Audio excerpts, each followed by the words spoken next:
Hey, you're about to watch an interview with Rob Duenas, aka Sketchcraft.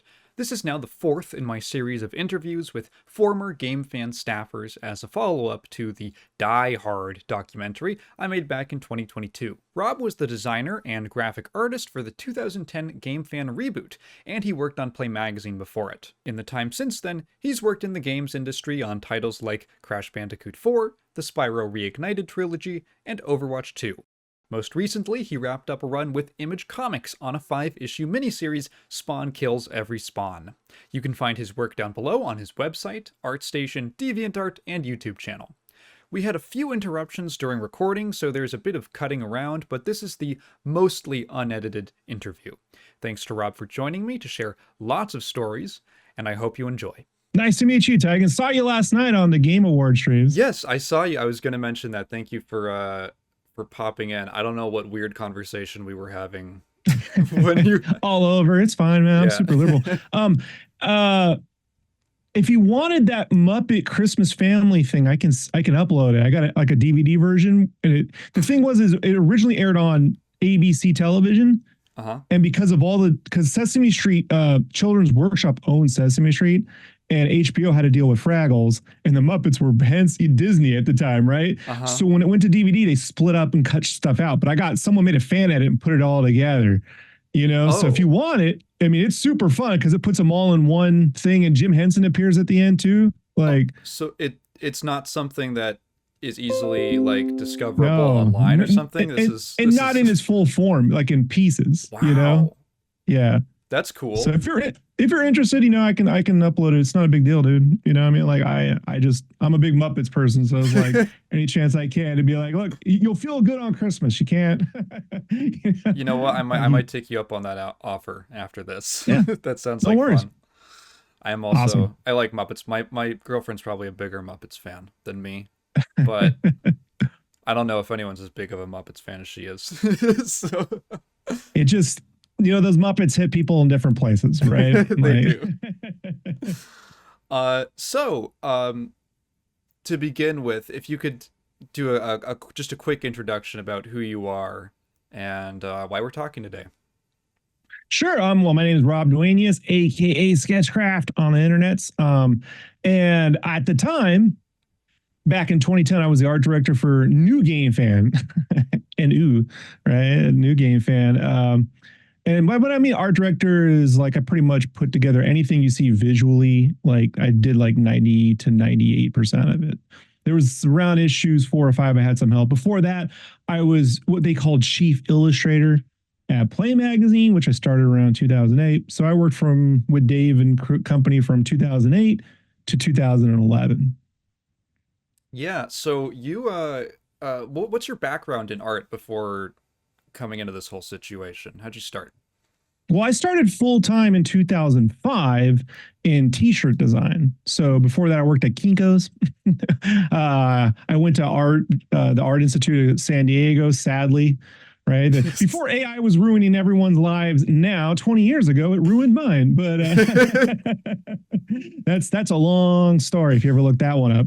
But I started full-time doing that because it was a way to be creative and draw. I've been drawing my whole life, so this is nothing new.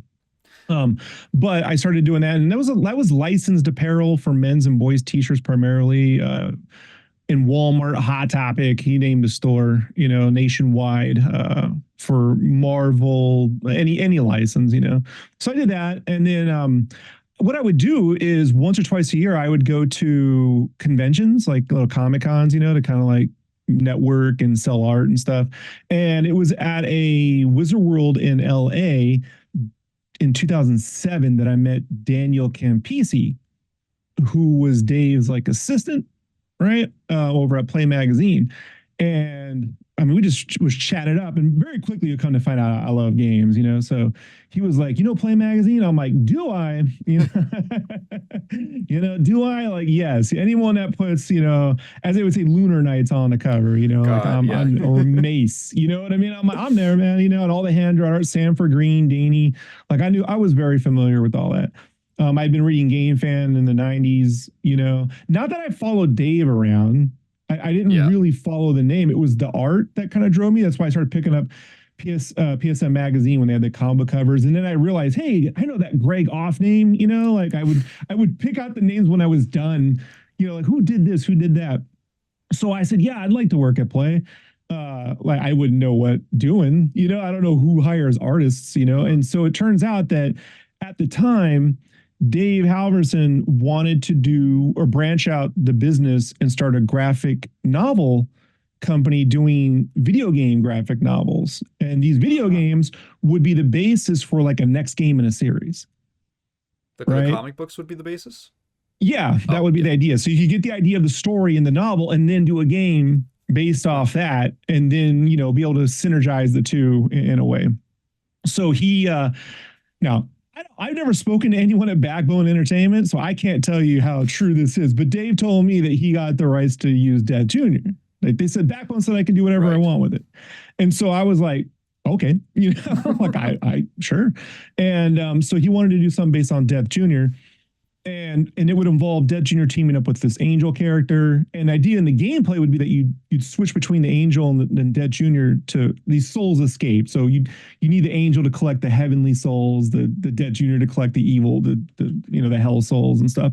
But so I had just started another job at a new t-shirt company, and I wasn't loving it there. And more to the point, I was like, as nice and pretty as this looks, feels like it's going down.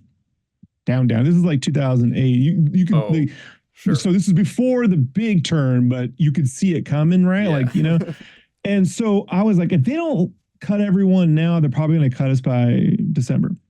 So Dave's like, yeah, come back. I'll give you a $10,000, starting bonus, and you can get going. So I was like, yeah, man, let's do that. So I just quit the job. I was like, I'll just make this full time. How old were you? Mid-20s. So I just turned 30. Yeah. Oh, okay. So you've been working for a couple of years, but you hadn't. That was your most steady work was in the t-shirt industry. Yeah, I mean, before that I was at Kinko's. Before that I was in the Army. Before that I worked at Playco. Before that I was a security guard. I was a security guard and Playco at the same time. Like the economy wasn't that great in the 90s, folks. Yeah. So that must have been pretty exciting to get an offer to work at a magazine that it sounds like you were a fan of. I was a fan of, and I was like, because I'm not a person who can draw monthly comics. I'm not that. It's not that I'm not fast. It's that when I'm fast, I'm horrible. Yeah. Right. So I was like, man, graphic novels. This follows the European format. I was stationed in Germany, so like I spent a lot of times with European comics and trains, and like that's where I read all my magazines. I just get on the train and just go for an hour and read magazines. And I loved it, So like, I was like, I thought this was going to be the best place to start, right? To build like the career, like this is great. And immediately went to Comic-Con. I was like, this is awesome. Did some promotional work. Dave started selling pre-orders. And then month goes by, no script. Oh. Right? 2 months go by, no script. And I'm like, Dave, when am I getting my script? He's like, yeah, I'm just really busy, right? I got to do is just make some time. I'm going to get a hotel, right? And I'm going to write the script in the hotel. So you're supposed to write the script? Yeah, he didn't have a script. Okay. See, I'd already done some comics work. Like I'd sold a comics pitch to Image with my buddy Adam Kogan. It was called Mosaic, but then he didn't write a script. So this is 2005, 2006. And so I should have learned, always see the script, Rob. These writers. I just assume you're writing a magazine every month for 20, 30 years. Yeah. You write. Everyone, who doesn't write, man? I don't like why hire an artist and hand them money and not have a script? So your first impression of Dave, was it more positive? Was it more, what do you think of him when you first met him in those early days? Well, it was all by phone. I didn't physically meet Dave until I got fed up. So I was like, hey, let me come down to the offices up in the, because I was in southern San Diego. Near the border. So I was like in the Kearney Mesa area. Yeah. And then I said, why don't I come to the offices? And he's like, oh yeah, you can come up here and check it out. And so that's Thousand Oaks, right? So that's a couple hours drive. Yeah. And I remember talking to Daniel, or I call him Dan, talking to him on the way. And I'm like, yeah, I'm going to go up there And I was like, I'm just going to go up there and I'm going to get a job full time. Right. Mhm. And Dan's like, Dave's never going to pay for that. Like, well, he's gonna pay for it. I'm gonna shove my boot down his throat. Like I was like, no, I mean, that's me and Dan talking, but honestly, it's like I'd gone into rooms and gotten jobs before. So my theory was, all right, Dave, he needed one or two covers usually a month, right? Like the main cover, which was focused on whatever they were doing in the magazine, or it was an ad campaign or whatever it was. Sometimes the second one was an ad campaign, or it was just a fun cover Dave wanted to do. But Dave didn't like piecemeal and art off artists probably because he didn't pay him on time, right? So like I was like, hey, check this out. How about I draw whatever cover you need every month? You know what I mean? The second cover, it doesn't have to be the B cover, the C cover, whatever you want to do, as well as any interior art anyone else needs, right? Ads, or if they want like a cool piece of art for their game or something, something cool, and I'll work on the comic as you hand me one page. Yeah. As you hand me two pages. That was the thing. So I went up there, and when I first walked into Dave's office, it was just like a normal office up in Thousand Oaks. It was nice. They had the magazines all up on the wall, like gray carpeting, the wood panel, like typical early 2000s office, It looked like any other, looked nicer than some t-shirt companies that I worked for, Yeah. And Dave just had all the stuff and all the swag in his room, and he was sitting there with it. And so it just looked like a guy who was a little bit like a big kid, But, listening to your interview with Greg said something like, Dave will tell you things like David Koresh. She'll be like, I'm going to make you rich, right? Like, and I would hear that, not in that meeting, but I'd hear it later on, right? Like, but I did, in that meeting, Dave could tell I was annoyed because he was just talking, and then he just stops. And he goes, is there something wrong? Right? Like a human, right? So I thought like he's human. So like, I was like, yeah, there's something wrong. And I told him, and at the end of the day, I did walk out with the salary job, He's like, we can do that. And this was at Play? At Play Magazine. Yeah. And from what I've heard, people had an easier time getting paid at Play. There wasn't the kind of classic payment issues that he'd had in previous magazines. It was difficult getting the check started. Yes. Because you got to go through Julie, no. But I don't think she saw the value right away in what I was doing. Mm-hmm. But Dave did, because the one thing I think I can tell you, Dave likes art, and he likes artists, And so like, I used to think, I think at first phrase, like, Dave can find good artists. Like, no. Artists find Dave somehow, because Dave never found me, right? Like, I somehow found Dave, and all these other Sanford Green and all these guys, they came to Dave somehow.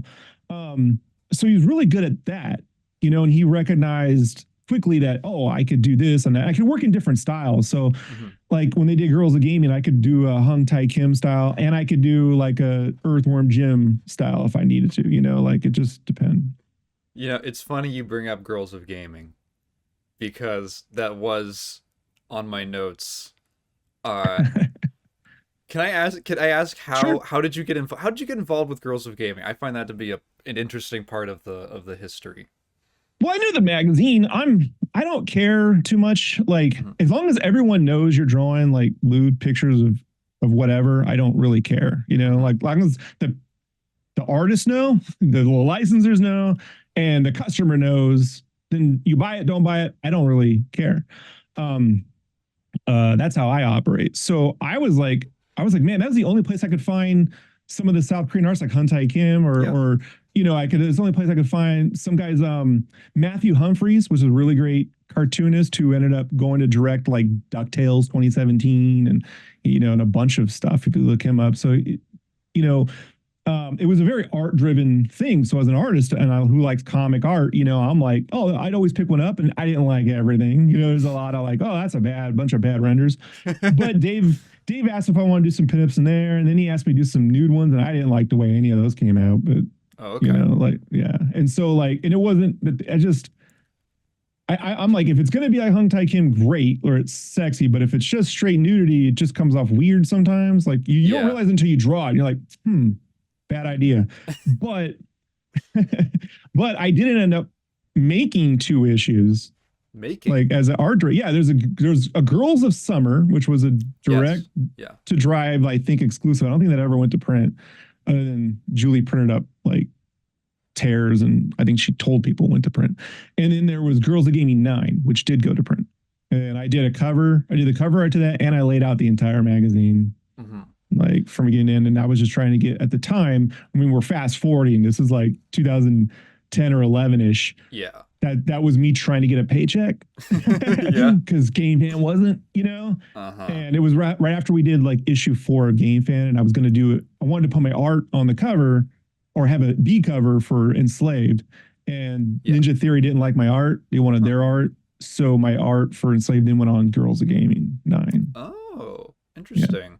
Yeah. Sorry. Oh, you go ahead. I had this whole theory, and we sold them at the play booth. I wanted to make Girls of Gaming more like cosplay driven and gamer driven. So it wasn't just girls, but you don't ruin the brand, but you could create like I even came up with these little chibi like anime girls who were clothed, but like they would, like the Powerpuff Girls for anime. Like one could be like likes the fighting games. One's like, mascot driven. Try to make it a little bit more Hot Topic and a little less like, behind the gas station. Yeah. Well, that's what I find funny about it is the early, like the first 2 issues of Girls of Gaming had a lot of interviews and stuff with artists that were pretty cool. Yeah.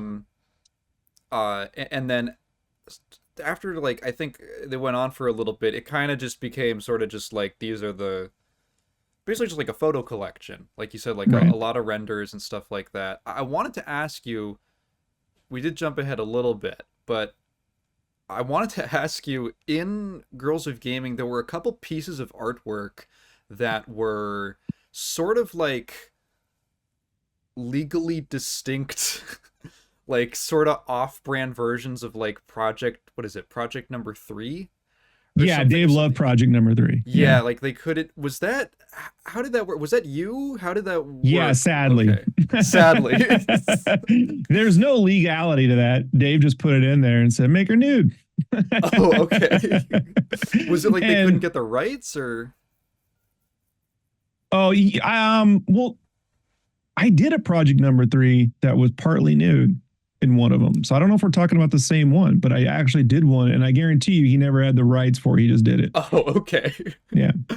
Because I did a Project number 3, and then I did a Princess, because I wanted retro gaming, right? Yeah, I'm like, look, man, if I'm always trying to shove the histories, into the books. So I did like a Daphne, who wasn't nude, but I did a Daphne Dragon's Lair, where she's like sitting on an arcade cabinet. I made it tiny. He couldn't get his head around the scale of it. I'm like, no, it's just a tiny arcade cabinet. He's like, why would the arcade? I mean, because the dragon. Dave, like, please, God, fucking don't think about this too much, man. It just looks. It's cool if she's like posing on the arcade cabinet. That's why, man. Like all right, like just think of it. And then I did a Princess. What's her name from Earthworm Jim? I don't remember, but I know who. Yeah, and that's up. These are all up on my gallery if you ever want to see, like on DeviantArt or in my my website sketchcraft.com. I put everything under like it's all in there. I can play magazines also. And then I did sadly we did one where she's like flashing her boobs, and it was the queen from Battletoads. Like I forget her name. I think the Black Queen. Black Queen, yeah. Black Queen, yeah. And that wasn't very well drawn at all. Because Dave needed it like in an afternoon. And it's like I'm like, I need like a day to kind of work it out, and it just didn't come out good. And I remember like posting that nude one on DeviantArt. I'm like, people put nudity on DeviantArt, right? I've been doing this since 2005. It shouldn't be a big deal. Man, I had people going, I'm so let down in you. I've been following you for years. I'm like, what? I'll just delete this. I don't need the fuck. I don't even like the art. Like, what do I care?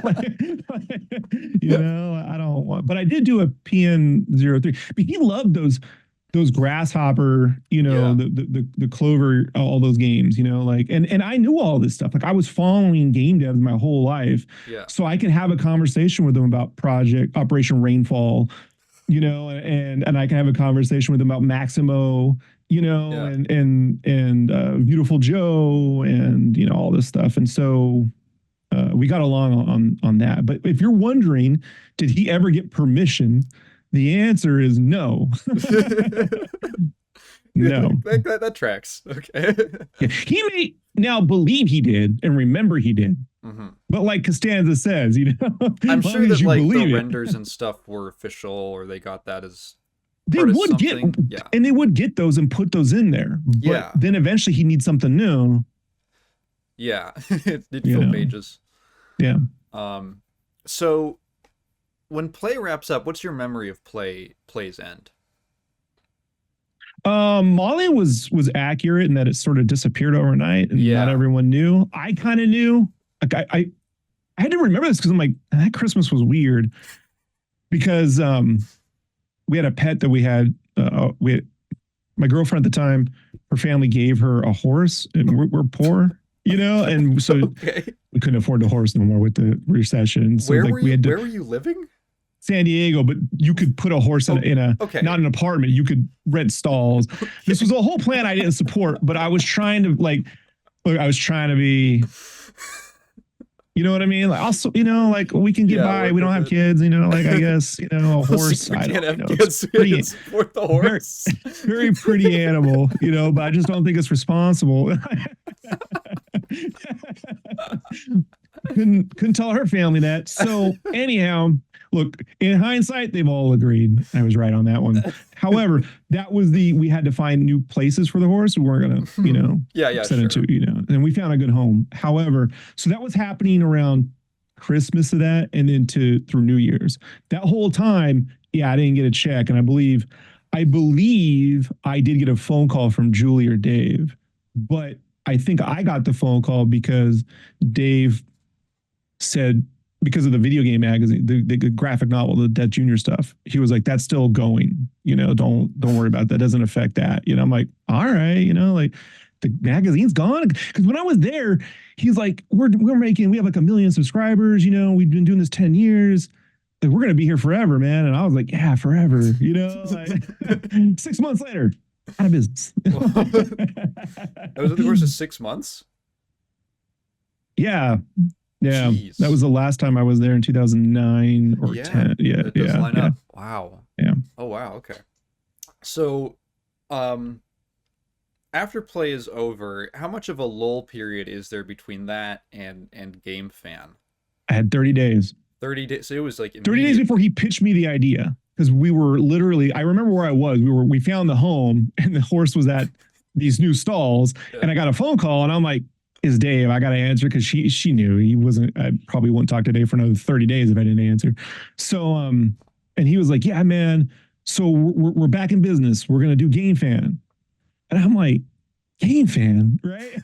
Yeah. He's like, yeah, man, we're bringing it back. I'm like, all right, man. I'm all right. He's like, who's going to make it? And he's like, no, we got the designer, one of the designer or the guy from the lead designer from Play. He was going to lay out the magazine.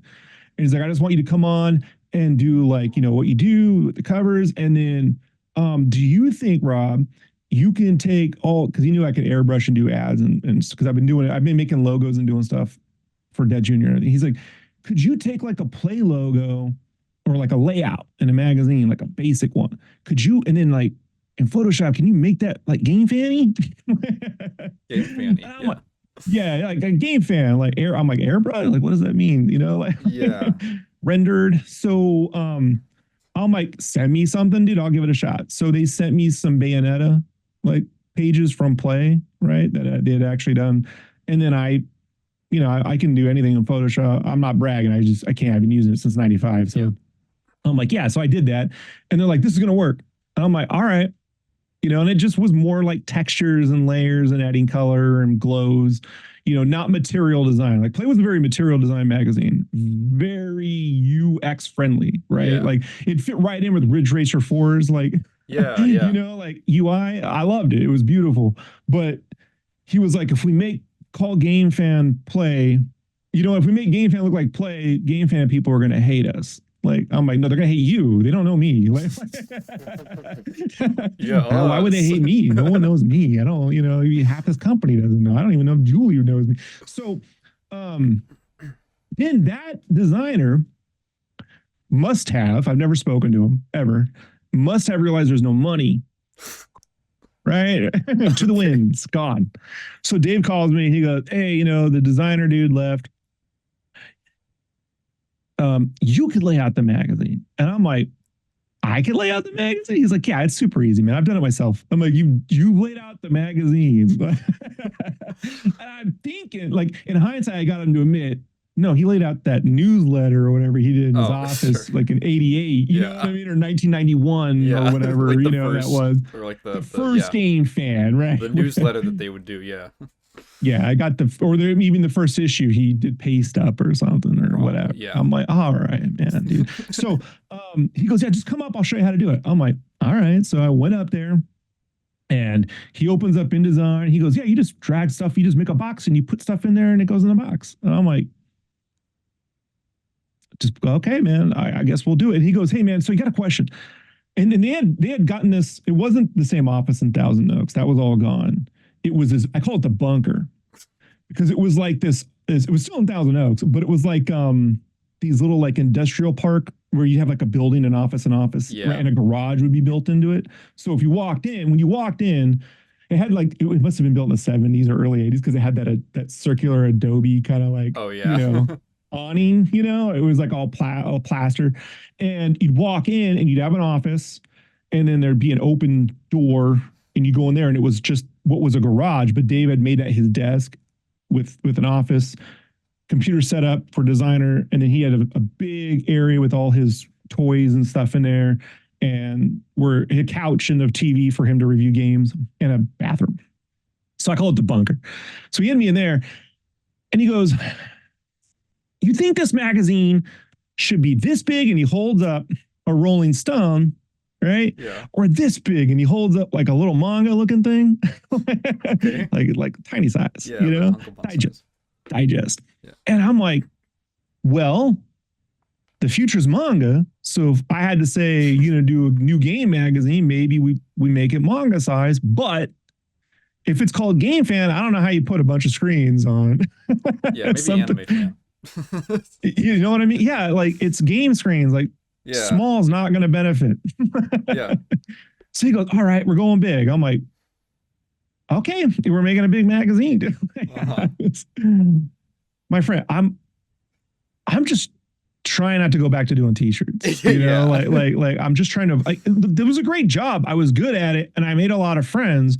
But I was like delusional in that I was hoping just to get the whole comic thing going, you know, with the, you know, I just wanted the dream, man. So anyhow, I went home and Dave's, you just drag boxes. He gave me a bunch of play files to learn from and it was horrible. So I basically had to get some tutorial from like, I don't know, Luna or something like that. Some really janky corporate tutorial on how to make a corporate magazine.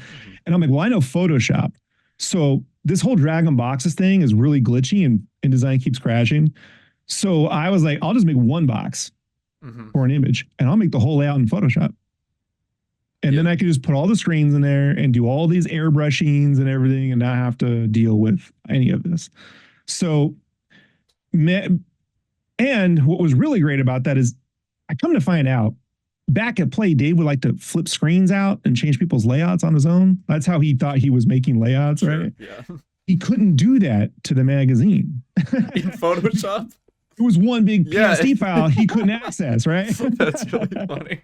So he had to work with me. You know, you want changes? I can make the changes. You're not gonna. I mean, you can use it. Good luck. You know, and so you know, and this it frustrated him to no end, but he did after a while. Like I remember, there came a point where he was like, "I'm gonna help get the magazine to get it out faster." It was like around before issue 3 or something. And so I went up there to the bunker. And I'm like, he's not going to fucking do shit. He's not going to be able to make nothing, but this is going to be fun to watch. And it was before issue 2 because he was playing Sin and Punishment on the Wii. The new Sin and Punishment, the one we put on the cover art. Yeah. And so I had the setup. I'm like, here you go. You know, have fun. Make a layout, you know? So I went over and played Sin and Punishment. And I watched him over there. And I'm playing. And I look over and then he's like, I don't know, you know, and over here. And after 15 minutes, Dave, I swear to God, sets the stuff down, gets up, walks over and apologizes to me and admits he can't make the magazine. You know, he's like, I can't do this, you know, like, I'm sorry, Yeah. you know, sorry. So he said he'd get me help. And he did get a guy to come to my house once, and the look on his face, the poor, I can't remember his name. The poor guy's super nice. He saw it. He saw what I was doing, and I could tell like he was getting phone calls from his girlfriend or his significant other, partner, whatever. And she was clearly not happy about money. Oh I could God. put two and two together, and he could see the amount of work, you know. And then he disappeared. Never saw him again. So So, now you had leverage over the situation because you're the only well, designer. So yeah, and so I'm the only designer, but not by choice, by like yeah. last designer standing, you know, like Can I? So when you were started like getting into this part of the story, you didn't mention like a contract or where well, what was, Dave said $5,000 a month starting in April or May after the first issue. and that was a verbal agreement. Verbal agreement, yeah. And Oh, and he said after the first issue, because of the work I was doing, he would restructure the company so I had partnership. pretty sure he did that And with then that's Game where he said, Fan. I'm going to make you rich. Pretty Right. sure he did the same thing with Game Fan, but like ownership Yeah. or something. Yeah. Yeah. Yeah. This was a classic move by Dave. You Yeah. know? So you were working in the office at this time, No, I or was working from home, from but I would home? go up there at least once a month or once every other month or so. Uh-huh. Did you interact much with your other coworkers or the editors at the magazine? Every now and then, like I met Steve Haskey when he was new. Steve and I got along all right. You know, he was a little too focused on getting a free PSP or something to do work on. I'm like, Yeah. man, getting anything out of Dave, you know, like then I became Daniel Campisi. I was like, well, good luck with that, Steve, you know. Yeah. But no, he was a good dude. Steve was great. I met Neely Johnson at E3 because Dave didn't want to go and I went. And he's, you go on my place. I'm like, great, I'll go. And she was lovely, a really great person, wanted to know when she was going to get paid. I was like, man, I know you're thinking like I'm hoarding the money, but you know, like, and then in person, who else? In person, I think that's it. Everyone else I interacted with through the phone. Hmm.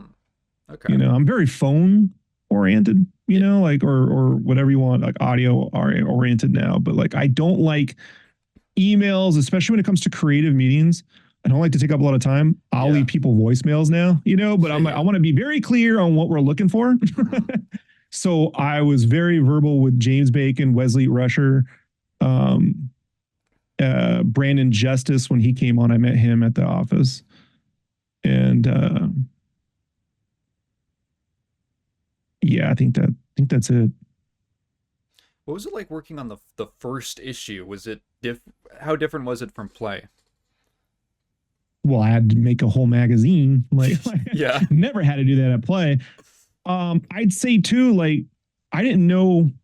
I was trying to just like make it feel like the Play layouts with renders, Hmm. because that's what Dave first asked me to do. You know, like just follow the layouts that we've already done because they work.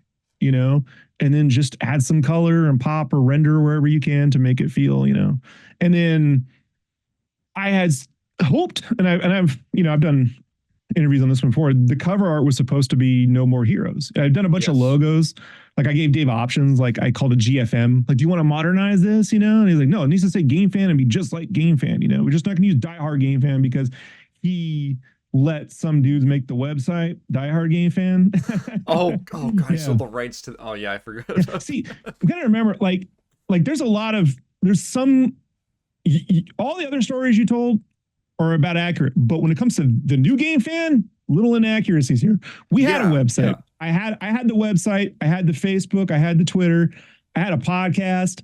But got to remember, when Dave says we didn't have those things, it's because he didn't participate in them. If he doesn't participate in it, then it doesn't exist. Okay. He didn't. He said we needed a website. He was going to bring Brandon Justice on to do that. And I met Brandon. That was going to be Brandon's deal. Twitter was set up. I gave them a logo called Game Fan. And I even did it so where we can have different renders and different. So when we have a different game, it'll look like Sonic, and when we have, a Mario, or we have a Mega, or whatever the hell, I can make it look like, that game and fit in. So every issue had a different kind of like take on that logo, which I thought would be fun and different. But he didn't like posting. Brandon, unfortunately, did not make a website because he kept saying things like, we can't get you the ad money. They won't give us ad money unless we have a website to put ads on. That's what I kept hearing from Julie and Dave. And Brandon wasn't coming through somehow. I don't know why. And this is when there's a few times in my career I've lost it. When I say a few, I'd say two. And this one I was not proud about. And I have since personally apologized to Brandon Justice, but I yelled at him on the phone because I was like, where's your freaking website, man? Like, you told you were going to come here and do this. Where is it? We're all trying. People, not just me, Kyle, Neely, anyone working needs to get paid. You know what I mean? Like, this is ridiculous. I'm like, so I had a buddy that I'd known for years, this guy named Josh, who's in the credits or whatever. I laid out a website that fit the look of the magazine, matched it, the logo and everything, kind of had like a Tron kind of look, It's 2010, so I'm like, let's make it look like Tron Legacy. You know what I mean? Dave loves Tron and shit, glows and, blue and black and neon. And so I made it out in Photoshop. He cut it up, WordPressed it, and we built it, and it was functional. You could even have the same review 9998 in the yellow boxes and all that stuff. But Brandon Justice was not happy. I mean, he was really I think he, it wasn't good. And so I've since apologized. We made up, he both ways. But this is what the lunacy of Dave, top-down leadership. This is Dave's problem. And so Dave didn't like using the website because it was kind of a pain. So if to him the website, was never easy. It's not hard. No, man, it requires you to just do some work. Like, how much work a day are you doing, man? Like can't be much. Just can't be. So whatever. But we had it, and we did one episode of the podcast, Bacon and I. Dave didn't want to show up, so we just made one anyway. And we're like, where's Dave? Dave's gonna come. Dave heard it, was not happy, called me about it, and so we just deleted it. Okay. But it might be somewhere like on a feed, Man, you said that I had some inaccuracies, but that was probably the one period of time, that segment of like the whole series, that has just it's like all in a black hole. Like, so much of it. It's hard. That's my career. Scans. Like this black hole tagging, right? Like, where you put a lot of effort in and no one knows. Like, so like, you were genuinely, like, the podcast interview that you did was like a gold mine of information, because there was so little about New Game Fan. There was like so few backups of like when I was in school, they would be like, don't put anything on the internet because it's there forever. And that's not true. There's a lot of things that are not, that are just impossible to find. Well, I feel like I was promised $5,000 a month. I think in the 2 years, from 2010 to 2011, I made maybe 8, definitely less than 10. So Dave owes me about $100,000, I figure, just to square. So I'm going to say whatever I'm going to say. And if he ever sues me over it, we can go to court and talk about, hey, bring in the receipts. Let's talk about what you owe me, because I can point to every visual thing made. Their company logo, Paper Planet, that's me. I made the logo. Never got paid for that. Ads in the magazine. When you open up issue 2, there's a thing called Backbreaker, that game. I made that whole ad. The whole ad, I made that from scratch. They were even, we can do ad design services. And I would go, they had this thing called press kits or media kits where you can show off like the different things you do in the magazine for advertisers and how much they cost. I made their ad kits. I have all this stuff, right? And they would go, we can do this, we can do that. And I'm like, Julie, you mean I can do this? When am I getting my cut? We did these for Access Games. We did these advertorials with these pull-out stuff. I did that. I mean, everything, So like when it came to advertising, well, one, we had like a press kit they would send out, but I remember going to E3 with Julie, and she had like a luggage case filled with all these magazines. And And she would show them. And so we had to go and like meet all these different game developers and peripherals. And we would get the peripheral people, and the Chinese imports is where they would make their money. Oh. We would go to that section E3 no one goes to, right? Yeah. The flea market. You know? and we'd be carrying this around. And I remember one of them, they wanted to do some deal. And so they had like a dinner on a boat, right? Like in the bay. And Dave didn't want to go. So Julie was like, could you go? And I'm like, go with you. So I'm with Julie on a boat talking to people about putting ads in the magazine. And so I'm like, yeah, see, it's called Game Fan. And it's a magazine with words. And this is one of the Dave layouts with the 2-point text, by the way. And, but I go, let me show you. We have this calendar. This was their big selling point. And she's like, we can have it sponsored, right? And do like, and each box will be sponsored too. So we can, for like $400, you can have sponsored here. We can put your game releases all. And I had to make this fucking stupid calendar every month. It was the bane of my existence because it would change. I would do one and they'd back out and I'd get a whole new, fucking person to like buy into this stupid scam, right? Like, oh, this is the same issue. Let me grab you another one. Like where we got a really, this is one of these, I'll show you these avatars. And so we would go to E3 and then she would just get all these contact information for Access Gaming. You could see like, here with the, and peripheral junks, and there was like Jollywood, the game Jollywood, like all these like kind of, real kind of pervy, but puzzle games and stuff, like anyone to fill. This was one too for 505 Games Backbreaker. Like I made this ad. Oh, wow. Like, this is me. This is the ad I made. This is it, And they were like, we provide ad services. And I'm like, no, I provide service. Like, this is something else we did for Access Games. This is advertorial, right? So we got 6 unique games, and then it had like a pull-out poster, like would be in there too. And then we'd have like all these. Yeah, it was a whole thing. Where is it? There we go. There we go. See? Oh, that's awesome. And I had to comp this together with all the art. Yeah. Yeah. So I had to comp it together, and they would be like, this is the guy who does all of it. And I'd be like, so sorry, man. And so the real kind of weird part of it was they had to prove this got printed, right?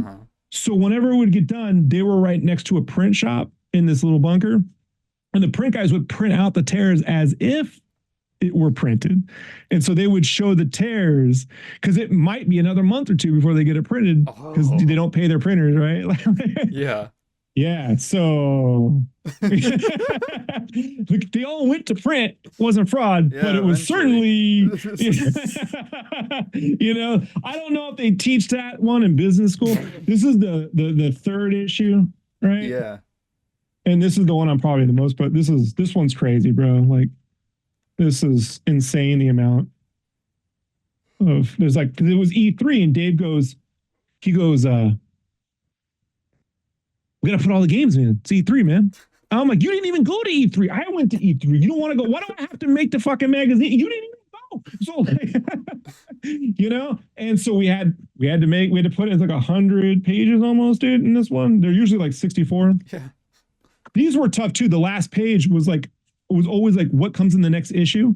So I try to make like a movie poster, because I'm like, I don't fucking know what we're supposed to do, what the next issue is going to be. 3DS, I guess, like, it's so weird, dude. Like, but that's what they would do. So they would go and talk to Sunsoft and they'd be like, we're going to have, this, we could put the Bomberman on the back, and we'll have you for like 3 issues. One would ever come out, Yeah. But, that's how they got, like, the majority of their ads were going to the conventions like E3 and stuff and making appearances and schmoozing. Yeah, it was just like one funny aspect of looking through the scans you sent me. And, there was a lot of like, there was an effort to feel like a real magazine with real journalism. And then on like the opposite page, it would be like 18+ sensuous mecha action. Yeah. And I was like, it's great. Sure. Sure. I know. I mean, I tried to self-promote like in the last issues, so like issue 6 and issue 7. Let me see. I'll turn it off and send you. Yeah, I was like, we know, Dave, we could show people how I drew the covers. And like I had like a sketchcraft section in there, you know? So it's in there. It's like an issue 6 because like I didn't do the cover for issue 7. I protested. So like I did the covers, right? Like both of them. And then in the back of the book, was it the back or the front? Might have been the front because I was like, he's not cutting my ass out.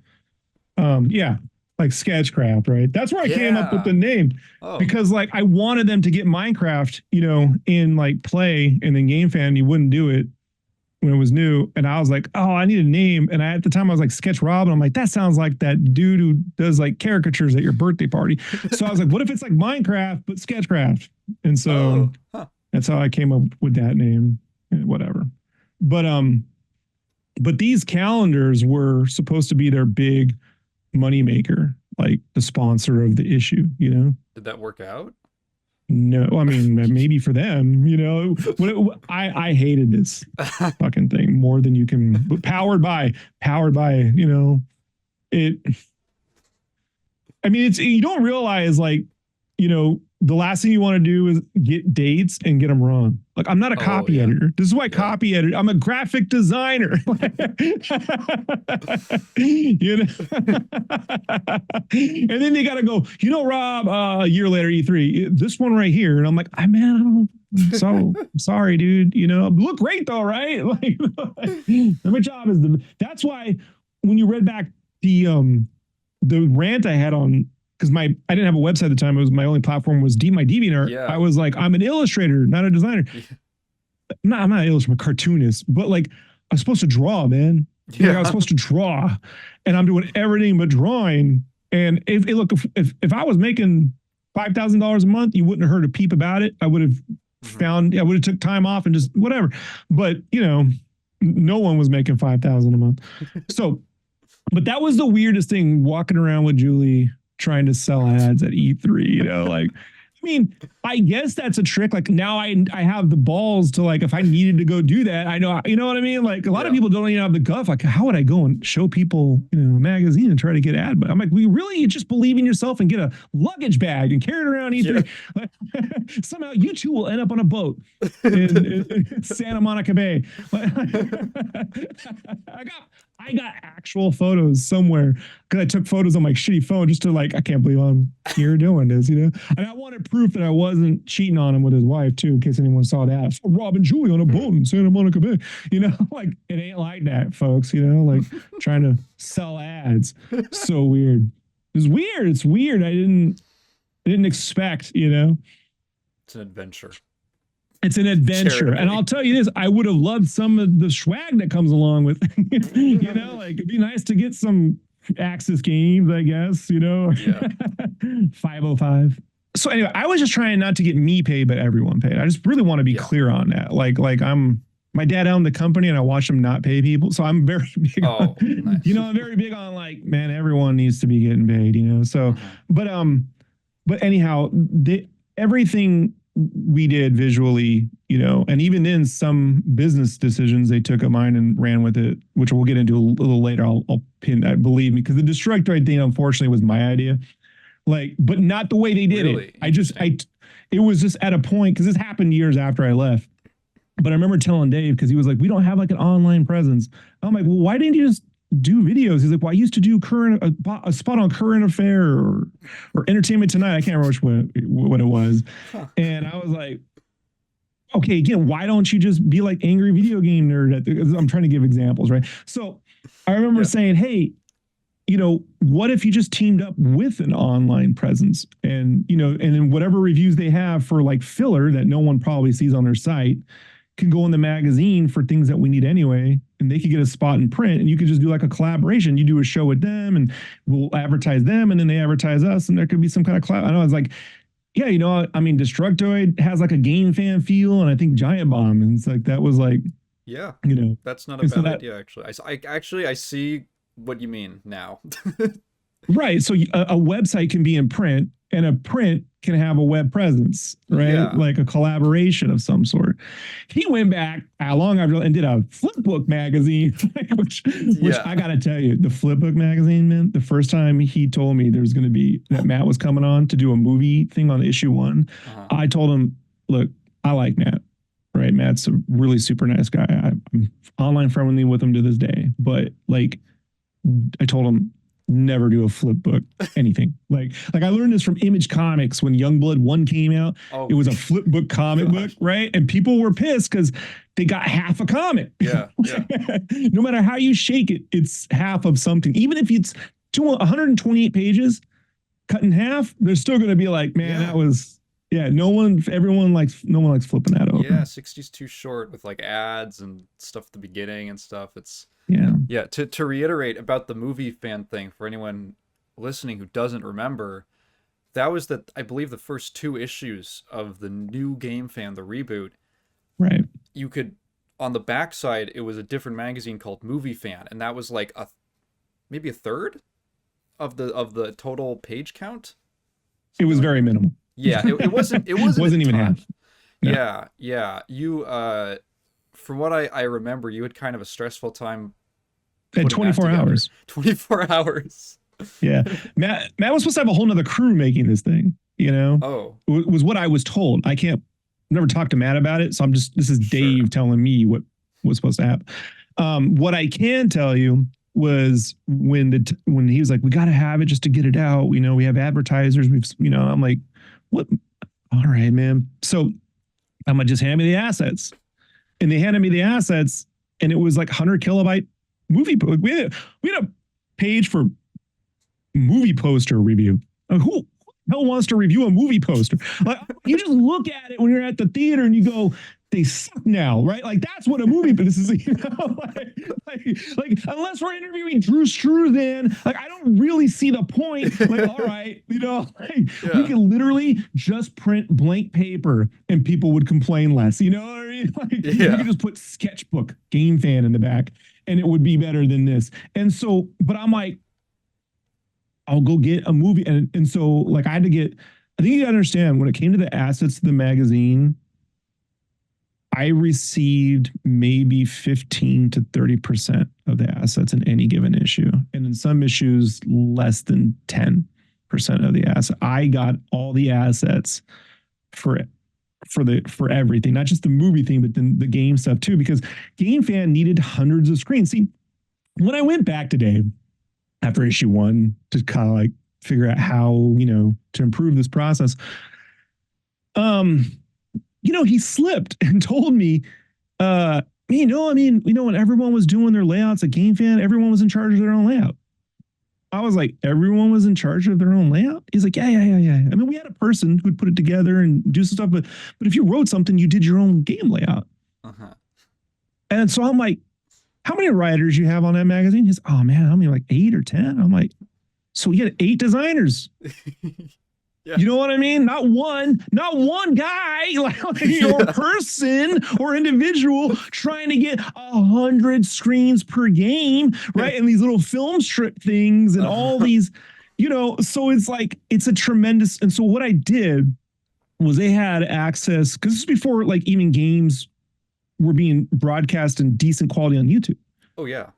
This is like 480p days, and they ain't going to cover a magazine that's 10 by 12. And when you fold it out, it's 20 by 12. That's a movie poster.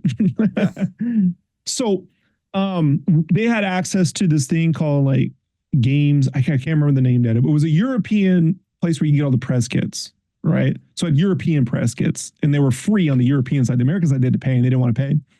But I would get all their high-res QuickTime videos, right? From there, and any assets I could get, download them.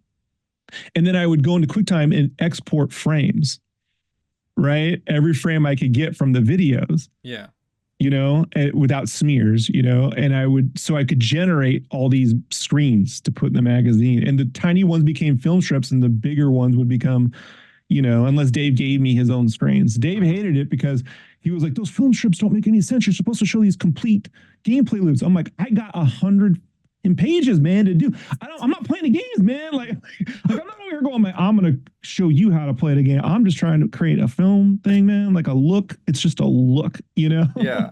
Well, I guess it makes sense if you're used to the people making the layouts having been the ones who are playing and reviewing the game, who can explain it to you. But that obviously wasn't. You had too much on your plate. No, you think so? So So Dave would be, well, when it comes to my layouts, I'll give you my thumbnails. I'm like, there you go, man. You just hand me what you want. I'll put it in there. Like, who the fuck cares? So like, but my goal was to create these layouts in like neon colors, pink, green, whatever, and have sections. And so that before they even played the game, they could know where things were we could pick the layouts for the magazine and have like every issue I'd make like 2 or new ones. And then as we brought in a new designer, they could just get used to using these layouts. And the only new creative layout would be the one for the cover story. Yeah. So we're really only making something new, like that was the theory I had, this should never happen. Oh, no. Oh, that didn't work out.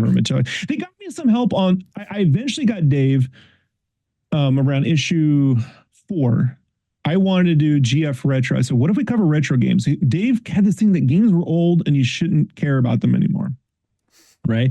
Now, he'd swear now, I guess if you were here, I never phrased it that way, but I can kind of prove it because he didn't want No More Heroes 2 as the cover story because it was old by the time we went to print, But I'm like, but it's a fantastic game. It's supposed to come out. It came out like in December, January. Now we're in April. So he's like, that's old. Everyone will have it. I'm like, no one even knows this game is out, dude. like they're talking about Call of Duty Black Ops and shit. You know what I mean? Like no one knows. So like, let's just put the dope ass. I couldn't tell you when Lunar Nights shipped. I just was like, Lunar Nights is on the cover, right? I couldn't tell. Like, who the hell? So, but when it came to the retro stuff, he didn't want. But I was like, we can do a retro magazine in here because we're game fan, right? Yeah. So I was like, we can take not the old layouts, but something classy, like, because those are crazy and all over because 8 different people made them, right? No continuity in color, right? Yeah. And so he eventually got me like 1 or 2 people who could help out with that, and they did. Michael Stearns was one of them. And unfortunately, I'm brain farting on the other designer. It's in the magazine, if anyone ever can find it. But Michael Stearns was great too. He did, there was a game called like Tiny Barbarian. He ended up doing like those. Yeah. And I remember him showing me, he's like, yeah, I'm a game developer. What do you think of this? I'm like, I think this thing looks dumb. Right? Let's all quit this and make Tiny Barbarian. So like, I was a huge fan of those games and Mike's work. And he really did help out. They would at least put everything in. And if I need to shift it, I could fix it like in 15 minutes. And it wasn't a big deal. So that helped out. Was there a plan for you to do more interior art? Because you've got a couple drawings, illustrations every now and again, and you did the supposed to do every cover is supposed to have a piece of art. Yeah, but I was doing so much work and no time for art. Yeah, like the really got the Little Big Planet cover wasn't supposed to be Little Big Planet 2. It was supposed to be Donkey Kong Country. I even had the layout. Yeah, but Dave and them took so long getting the funds to print the magazine. He's like, it's an old game now. We got a new ad thing, and I had to make. Not only had to make, they gave me that art, that Pink Floyd thing, and so like, and let me tell you, when you get handed a piece of, like, I've worked in shirts. Sometimes you get stuff you got to put on a shirt, and you have to find a way. So I was like, okay, the way I'm going to make this cover work is, what if the cover looks like stickers and cardboard, and I could put cardboard all over and make this look like you're making and I had to do a whole new layout, by the way. So the interior spread for those was all from scratch. And so all the text I made look like sticker going on cardboard. So I got to get cardboard textures and drop shadows, and I got strings and hooks, and, it's an insane amount of work if you think one person did it, let alone, but yeah. So people, and then it comes out and people are like, the cover sucks. The magazine's horrible. And you're just like, I don't know what I'm living for. Like I don't know. You know what I mean? Like, I don't fucking, no money, no fame, no nothing, like NeoGaf hates me, like there was a whole thread, dude. It was just like NeoGaf was like, fuck Rob Duenas. Really? Like, yeah, it was really hateful there. Which is like, what was the problem with you specifically? I think there were ex-employees who were very mad about what happened at Play. And they were posting there, and I don't think it had anything to do with me because I didn't know any of them personally enough for that to matter. But I would see the posts, and I'm not going to say who I thought it was because who cares, at this point. But that's what was happening. And it just became fun to bag on Dave, which I get it, And so, and like, that's the one thing you learn. Like, Dave's kind of like a movie director in the sense that when the movie sucks, it's the director's fault. When the movie's great, the director did it. And that's not really the truth. Yeah. Like Ridley Scott once said, don't worry, if this is great, I'm gonna get all the credit. If it sucks, I'm gonna get all the credit. So don't care about the credits, you know. But that, but what Ridley didn't understand too was when he made that quote, they didn't have forums, that were finding people's actual job titles. And Yeah. one guy, it was like Michael Chepanik and then Skadslow were, there was a couple places. Yeah, John. Yeah, John Chepanik. Sorry, John Chepanik, who's a really good dude. He would be like, this is great. I'm like, one person they got what I was trying to do. So you know what funny. I mean? One person. Yeah. He's a friend of mine. I guess we have an email correspondence. I'll let him know. Well, I'll send him this video. Yeah, we've had some interactions here and there. Like I think I haven't talked to him maybe since 2017, but I got his documentary, and I'm a fan of John. Like John's a really good dude. Oh, he's great. And but it was just nice to see someone like, because at the time going into beyond the recession and the iPad and print is dead of it all, or if we can just ignore all that, aesthetically, people were like, game enthusiasm is dead. It's all looks old and it needs to be clean and easy to read. And my theory on is that works maybe for menus and UX, maybe, because if you've ever played a Sakurai game, right, a Kid Icarus or a Kirby, the fun is that's game enthusiasm. And so my theory was, at the time, BlizzCon and World of Warcraft and the whole Blizzard website is nothing but motion graphics and colored and rendered everything. I'm like, that's games enthusiasm.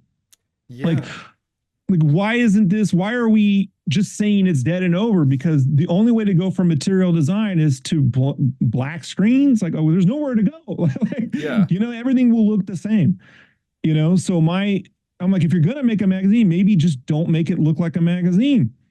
Like make it look like a poster book or something else. Yeah, I actually think that was one of the successes of the Game Fan reboot. I grew up New Game Fan. Yes, sorry. To be accurate. Yeah. I grew up on like Game Informer magazine, and so they had that like very flat kind of I think it was like sort of a techie minimalist design, and that is like very nostalgic for me and burned into my brain and all that. But when I look back at the original Game Fan, it was super. I mean, it was literally like it was a total mishmash, like potpourri. But that was because everyone's personality came out in the layouts, and sometimes they weren't like the best designers. But there was all this it was very distinctive. It didn't look like anything else. And when I was flipping through the issues that you sent to me, what really stuck out to me was that there was tons of variety. The layouts were super dense, like with all of those screen grabs and stuff like that. And but it still felt pretty consistent because of like the color schemes and like just little touches, like sort of the glowy kind of neon effects and the levels of saturation and stuff. And it typically like it felt like a very bold but pretty cohesive design. That's my way of saying it. Like HDR in print. Like I think I appreciate that. Thank you. The thought at the time for me was that when I did speak to people who had opinions about Game Fan, whether you even should bother with the hundreds of screens or whatever, it was just black with white text at the end of the day, or it was text over PNGs blurred, which were really horrible. So like, I was like, you can get color in here and do it different and whatever. I did even ask Dave, maybe we should just bump the font size up like one size just because whatever, but I need more words. I'm like, all right. There are some layouts where you're gonna be like, that's a lot of words. That's a Dave thing. Yeah. Like I gave Dave whatever he wanted and I just don't give two shits, and there's one, I did this thing in one issue and I wanted to do a game, like a treasure map, and I put it into the Donkey Kong layout. So I made it the history. It was like a treasure map, but it was a history of Donkey Kong production with the little map. And it had all the, it had the palm trees and I wanted to draw everything, but I didn't have time. So I used the photos and made them look like stickers and stuff.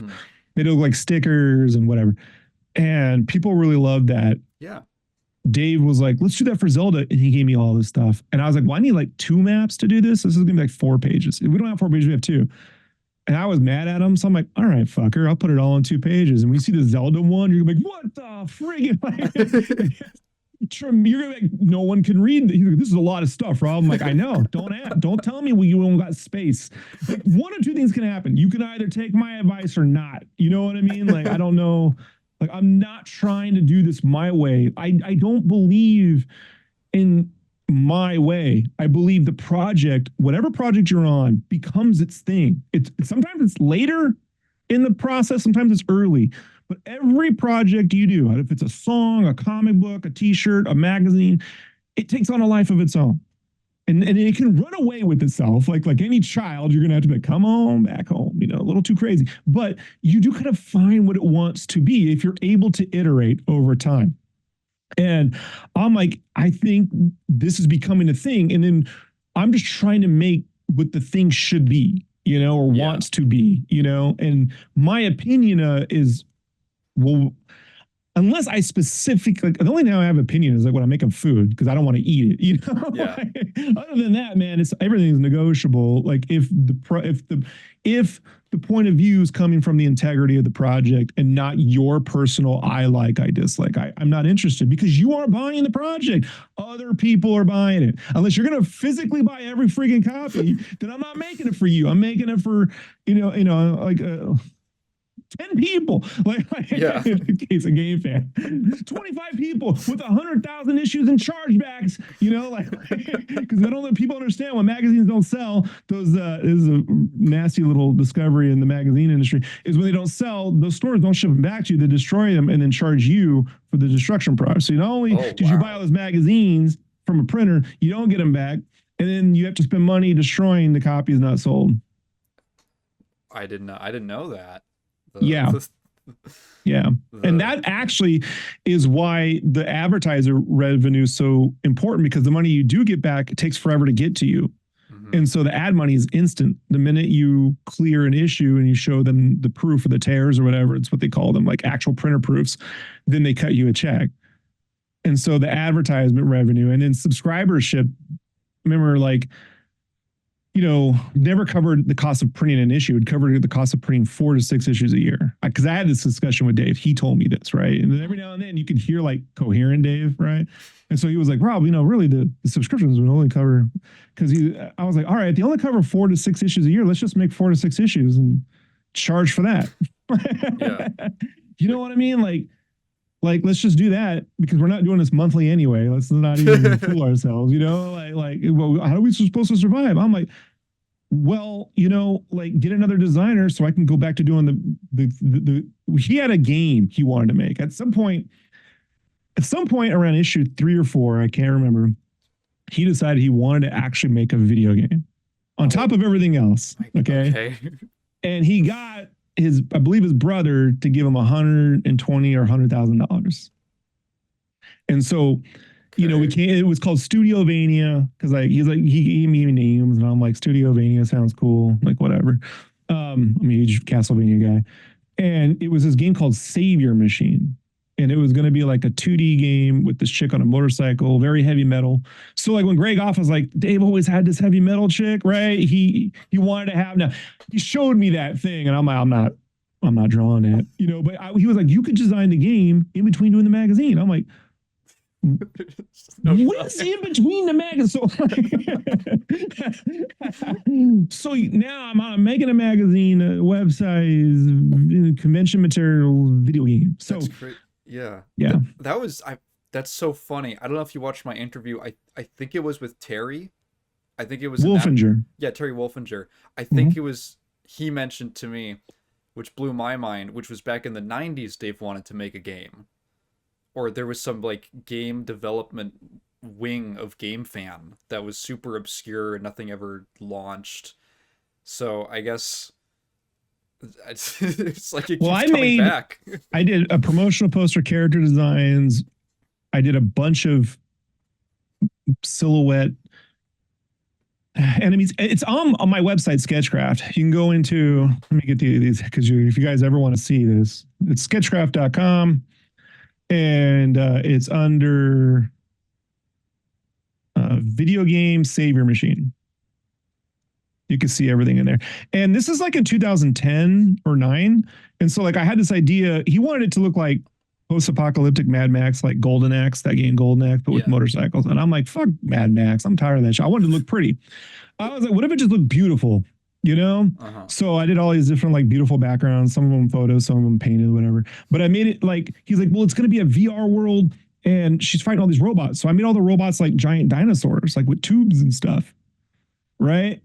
And he hated that. But then when Horizon Zero Dawn came over, I sent him an email. I'm laughing at him. I'm like, could have made this, bitch, you know? Could have made Horizon Zero Dawn. You fucking look at all that tubes. If you go look at it, you'll see. You're like, oh shit, you know, like parallel thinking, motherfuckers. You know, someone actually made this. He wanted it to all be hand drawn like Vanillaware. And I told him, that's going to take an insane amount of people. I couldn't do all that. That's, one person didn't draw all this stuff, man. So like, I was like, what if it looked like a retro game? You know, because this is before Shovel Knight. This is before all that, right? Okay. And so I was like, what if it just looked like an old school 8-bit or 16-bit game, but just played really well, you know? And he couldn't get it. So he went and got, he told me, now I never met the guy, but he said he got David Siller. Dave Siller used to run Sunsoft from like 92 to whatever. So he was designer, producer on Maximo, and he created Arrow the Acrobat. You know, that's like his, you know, and he was like, Dave's going to design a game for us. I'm like, and I was like, you know, it'd be really dope. You know, if you're going to do a pixel game, Way Forward should do it. And he's like, I know Way Forward. I'm like, I know you do. That's why I mentioned this shit. But I'm like, I love Way Forward. You should talk to them, you know? And he's like, yeah, they said they could put the game together for like 120 grand. It's all going to work out. And so I'm like, all right. So I made all the art you see here, I made in like 1 week at his bunker. You know what I mean? Okay. And while I was working on this stuff, because, you know, he needed to get the presentation together. I remember him saying to me, it's a side note, but he goes, Trump's going to run for president. And I'm like, he's going to save us. I shit you not, dude. This is the first time I ever heard this thing. And I hadn't. What year was just remember this? Donald Trump from the 90s being this asshole I hated because of the Central Park 5 and shit. It was the whole argument I got with my dad back in the day. It led right into the Rodney King situation. So like the whole conversation. I just remember looking at him. I said, Donald Trump was fucking president. He'd be the biggest mistake this country made since the Civil War. Like, I don't want to hear shit about it. You know what I mean? Like I cut him off. That was the last, you know? So I don't know, but I just remember that story. And I'm like, you know, I'll swear under fucking get me whatever you need. You know what I mean? But it was just like, I think Dave was trying to find some loop, some scheme, some tax scheme, something he could do to save, you know, the situation. The situation was there's no easy answers, you know, like you're going to have to make one thing or I don't know, man. Anyway, he told me, and this was funny, at the end of the day, Dave Siller didn't work out because Dave didn't do anything. This is Dave on Dave crime, right? Like, oh, me, Dave Siller. He goes, he didn't make anything. And I went to him and I was like, what do you do? He's like, well, I play the game and I tell him how it's better. And Dave goes, I play games. He goes, I can do that. Just like when Greg Off said, I can make a magazine. Dave, and I'm like, oh, Dave can fucking do it. Here, you know, you ever watch Kids in the Hall? There's a song called These Are the Daves I Know. You know, we'll look that one up. And so I was just like, oh, man. Well, no Dave Siller, you know? Yeah. So whoever made the 11th issue, Dave did send that to me. He sent me the issue and he hit me up because he wanted me to come back and work on Game Fan. And he had an artist who helped him do all of it. And the artist made a version of Savior Machine that looked like the Mad Max stuff. And I saw the art because there's some monitor art that's in there too. And it's all kind of anime. I'm like, it all looked dope. I'm like, this artist is dope, dude. He's like, yeah, it's not working out. I'm like, no shit. He probably didn't get paid. And so Dave goes, I want you to come back. And I said, now I've learned, you know, my career that when I tell people no right off the bat, I'm the villain. Yeah. Right. So this is a little business advice to people. Right. All right. This still works to this day. Always tell them absolutely. That sounds like a great idea. Here's the deal. I'll come back and I told Davis I need a $55,000 signing bonus to pay back half the salary you owe me. And then I need a contract in writing that says you're going to pay me monthly for the next 2 years, a stipend of the remaining $55,000 on top of the $5,000 a month I would receive. And then I'd be happy to come back. Yeah. Never heard from Dave ever again. Yeah. What was he like as a boss? Mm. Especially maybe compared to other places you've worked. Other places I've worked. Yeah. Dave never felt like a boss. He felt like a collaborator. Like he's only been mad at me verbally to me, I think, once. And it was over, again, those thumbnails. Not the thumbnails, the film strip things, But I mean, like, look, sometimes he was clearly high. I don't partake in the highness. like I got enough vices in my life. I like pasta once a week, so that's enough for me, and some wine. So like, but I remember I'd talk to Dave and he'd just be like laughing, and I go, "Are you high right now?" And he'd go, "Yeah." I go, "All right, why don't we just talk later?" So like, but he was always like fun, I mean, like, I don't think anyone's been, Dave wasn't like, to me, I mean, the only person I ever heard him complain about was when he'd get on a rant, would be like, I don't want to say the names, dude, because they'll feel personal about it, but he'd complain about ex-employees. I'm like, they're not even here, man. Like, you need to go work that in therapy. You know what I mean? Like let's work on what we got to work on. You want to talk about new games, but I could always talk to him about games. I only talked to him about game fan drama once when we were at the bunker waiting for Julie, and he never took responsibility for any of it. Like, I'm sure it was like this, he told me the Sonic statue was given to him. He never. Yeah, it was given to me. People don't even know that they were going to get rid of it. They said I could have it. Like, I'm like, I don't care. Clearly people didn't get paid that month, so it came from some. He told me about the cybermorph thing, and Andy spiked the coffee, or whatever. Yeah. I didn't even know who Andy was. I didn't even know about the Cyberwar. I had to go back and read it, because I didn't get every Game Fan monthly. When I was a kid, it was whenever Walmart had an issue. So it would go, random months. But he just was irresponsible in terms of working.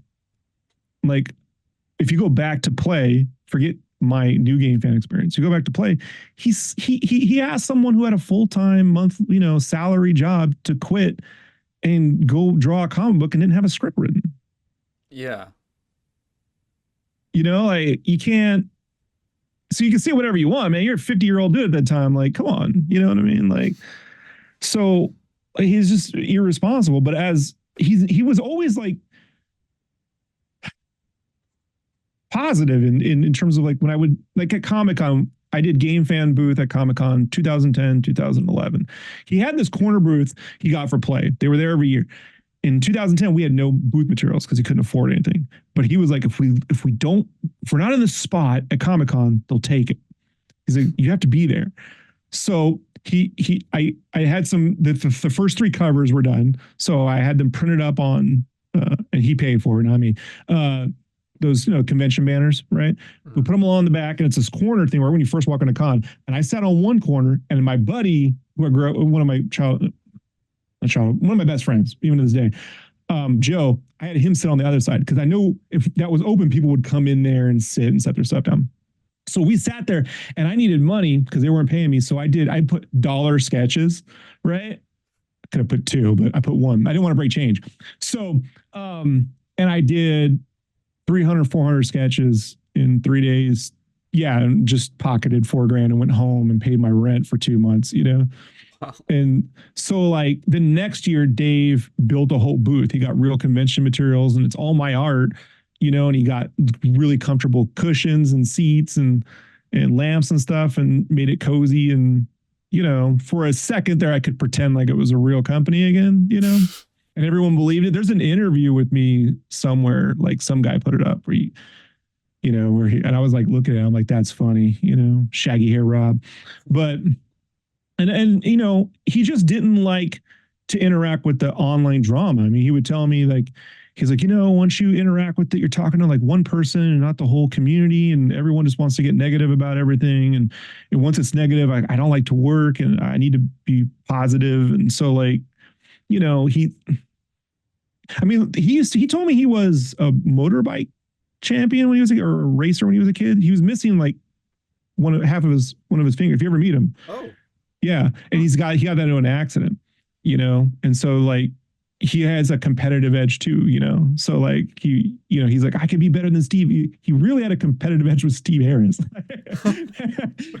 when Steve was like, Steve, bring it back game fan, and I'm EGM, and I'm game fan, you know, and Molly's over there, and like we're just gonna beat him. I'm like, man, I just time out, man. I don't beat. I'm not. This is not a fucking competition, bro. You know. But it was tough when you're at the store and you got this giant magazine with Blade Kitten and they got Street Fighter covers and you're just like, It was his idea to do Blade Kitten, his. probably. He's friends with the developer, I guess. You know, I mean, he must be a nice person. Remember, 360 indie games were like a big thing at the time. They had the X and A platform and everything. So, like, that's why I told him, this is like a girls a gaming thing, this Blade Kitten. And it's not because she's kind of sexy. It's just, it doesn't have, no one, and it's not that no one knows what it is. It's generic. And there's a difference between schlocky things that are well put together and schlocky things that are meant to be, rentals, and like, this is not, at the time I was playing Minecraft. I was like, why don't put Minecraft in the magazine? He couldn't get his head around that, Wow. Yeah, I know. So like, that was like, what, 2000? They just put in chickens, bro. Like, oh yeah, you guys could have been really ahead of the curve. Yeah, this was before Redstone. So like I had it set up because I was just working from home and I was used to driving in traffic for 2 hours, right, in San Diego. And so what I would do is I built enough track to go 2 hours in one direction in Minecraft. So I'd get up in the morning and hit go. I'd set my guy up and then I would go and do whatever. And then when, this way I could do a walk, get the house done. And when I come back, he'd be at, it'd be 2 hours there, and then I could start driving 2 hours. But it made me feel so ridiculous. But I was trying to get that in there. I was trying to get so many. I still follow indie developers. Like I was able to help with the indie game called Berserk Boy not too long ago, and for a few years. And so like I'm still following all that. And so I was always throwing these things in front of Dave, but he would come back with like, it was who we know. So that's how Blade Kitten ended up being a cover and Death Spank ended up being a cover. I'm a huge Ron Gilbert fan. You know what I mean? Yeah. I would have liked to have drawn the Death Spank cover versus using the CGI render, but I couldn't do it in the afternoon it would take, to do it. So it was what it was. You mentioned a second ago about when you had already left Game Fan. Kind of moving into sort of the near the end of your time on there, I was looking back through my notes for the video, and I had put in there that seemingly issue 7 had been made by only 3 people. Yeah. How did that? Well, I think Wesley helped out on that, uncredited. Yeah, maybe. I think there was I looked through the scans that you sent me, and there was maybe 1 or 2 other people as like support or additional contributors, or they had some kind of a byline like it was primarily James Bacon, Wesley Rusher, and myself, and then Dave. Yeah, and a lot of James Bacon. At that point, where was the magazine, and where were you? Did you kind of figure that it was near the end for your time there? Yeah, well, I unfortunately have this thing where like I'll see something to the end and then leave, So I was already starting this. And there was a situation where I went to the Trader Joe's with my girlfriend and our card got declined trying to buy tangerines. You know what I mean? Like clementines, this little bag of clementines. Yeah. And she'd never experienced that before in her life and was breaking down because she was doing good in her career and making good money. And I'm like, now I've always done art so long as I could cover my own end, Sometimes my art pays enough for more than that. Sometimes it comes under, but whatever I'm expected, I come through on, and I wasn't coming through. So I went home and I had a bag of petty cash left over from Comic-Con that I was supposed to give to Julie. I said, I'm keeping this. Yeah. I told her I'm keeping the petty cash. I don't know. It's not that much. So bought those clementines, put some money in the bank account so we don't have to worry about that. And then finished the magazine in a week. and then I left. Yeah. But I it was a good week. I mean, the only thing I didn't do that Dave was mad about is I was supposed to do original cover art, and I told him no. Right. So it became Disgaea and Rayman? I can't remember. Huh? I think it's Rayman. Yeah. Yeah, I was going to do the Rayman cover.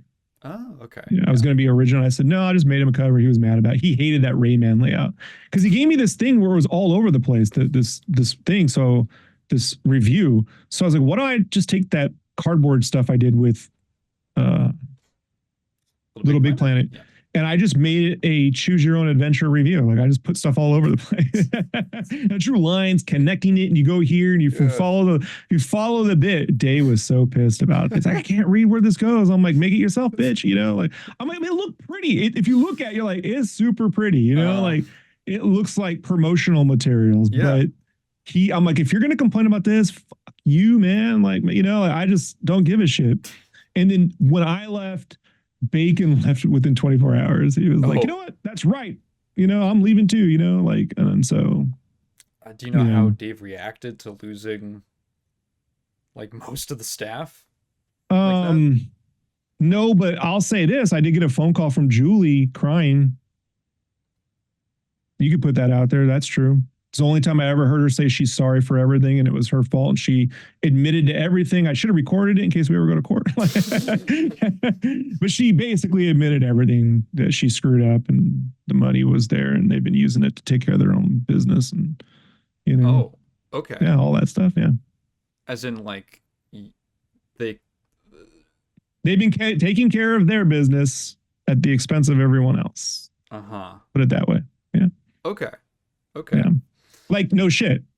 Because like when you add the money, I'm like, I'm looking at we didn't not have ads, you know, and I was making ads from scratch, you know, and we're running different, like some money's coming in from somewhere, you know, more than to pay me like $1,200 every time an issue ships, you know? Yeah. An issue ships. So if you count the months missing, I didn't get paid for those months either. Jeez. You know? Did you notice that his attitude changed at all, like as the magazine was going through its ups and downs, or was he consistent?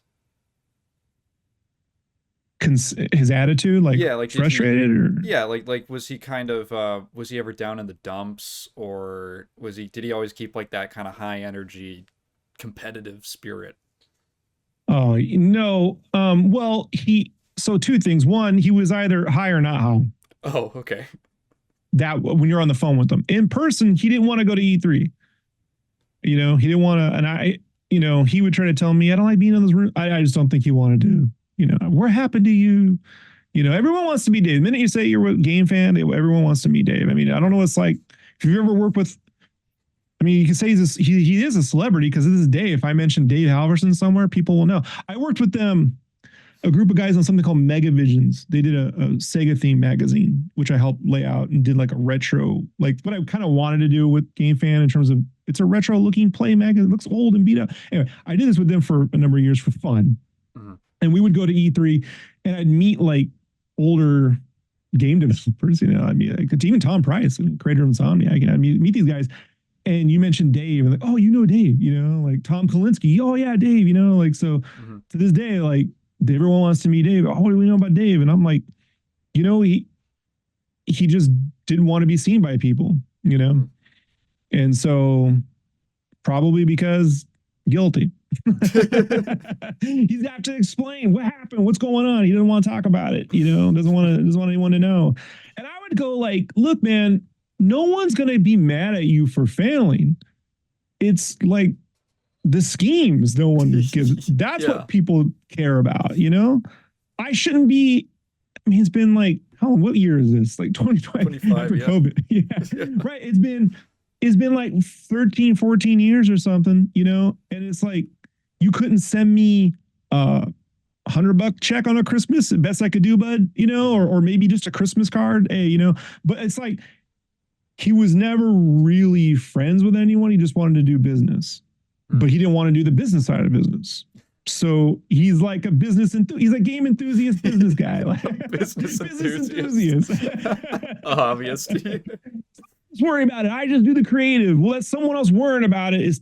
That's why I'm hesitant to just throw it on one person. It's like, Julian name, Anthony, it's your name, bro. Your name's at the top down leadership.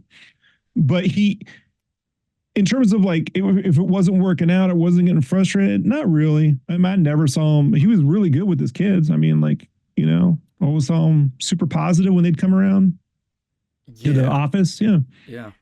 Yeah. So like, he had kids, yeah. And I've worked with worse people. I worked at t-shirt companies where the owners would come out. I mean, my second day on the job at this company called Manage, they had this original owner, Albie, who's gone now. He passed away. He came out, he's South African, just giant portly dude. And I only bring it up because he shoved people out the way with his fucking belly, like really rude guy. And he just yelled at me and cursed at me like the second week I was there for some designs, man. Huh. And I'm like, I already didn't know my time in the army, you know, and I grew up in a military style household. So and I remember looking at my art director who was ex-Marine. I'm like, I'm going to choke this dude out. Like, I don't know if he knows who he's talking to. like I'm a Milo Thatch looking nerd, you know, but don't mistake kindness for weakness, dude. Like, what is this? Who the hell is it? Drill sergeants don't talk to you like this. Who, like, Dave was never cursing at people or guilting you into doing anything. He just was like, man, you know, we get this and we're going to get that. And it's always like, he always saw the best. Okay. He always described to you, because I can't tell what was in his head, but he always described to you the best possible outcome, right? Yeah. For any harebrained scheme he came up with. Uh-huh. And I think what he realized is that I could actually make the harebrained scheme he was coming up with, but he couldn't do anything with it. The industry's gone, man. Yeah. You know, like, it's not there. And I would tell him, get a venture capitalist, tie yourself to like a Game Informer, is a GameStop. I mean, Molly and them do Walmart Game Center. I said, make a deal with Target or we could just make Game Fan exclusive, like that model, you know? Yeah. But he didn't want to, I don't want to take VC. People are going to take my company away from me. He was really unhappy about, when he would talk about Game Fan, he was unhappy with the Metropolis thing. Right. You know, he thought he was doing the right thing. That's what you do. You build a company and you sell it. But like, then they tanked it. And Gamers Republic failed too. You know, and then Play was going to work out, you know. And I'm like, there was something in between. There was something in between Gamers Republic and Play they did one issue of, and he showed it to me once, and it wasn't good. There was. People don't even know, but it was. They made one issue of it, and I had it, but I don't. It's got lost. But there is something there. There was one thing in between. Like, Players Republic or some in between. You really can. You can piece it together. But whatever. You know, he really just wanted to have a magazine and a game. He wanted one of everything, you know?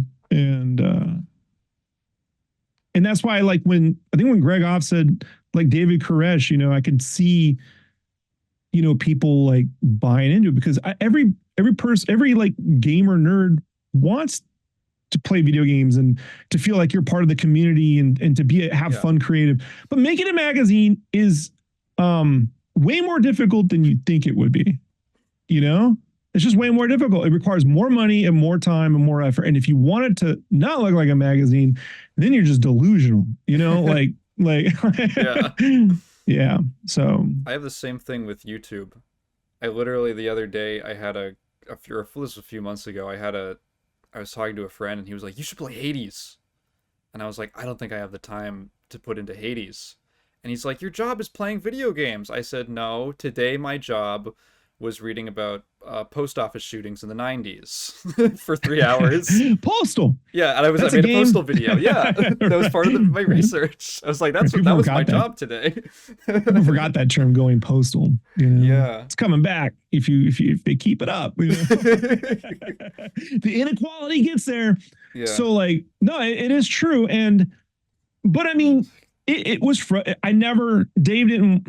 I respected not complaining about it at the time, because it wasn't fair to anyone else too.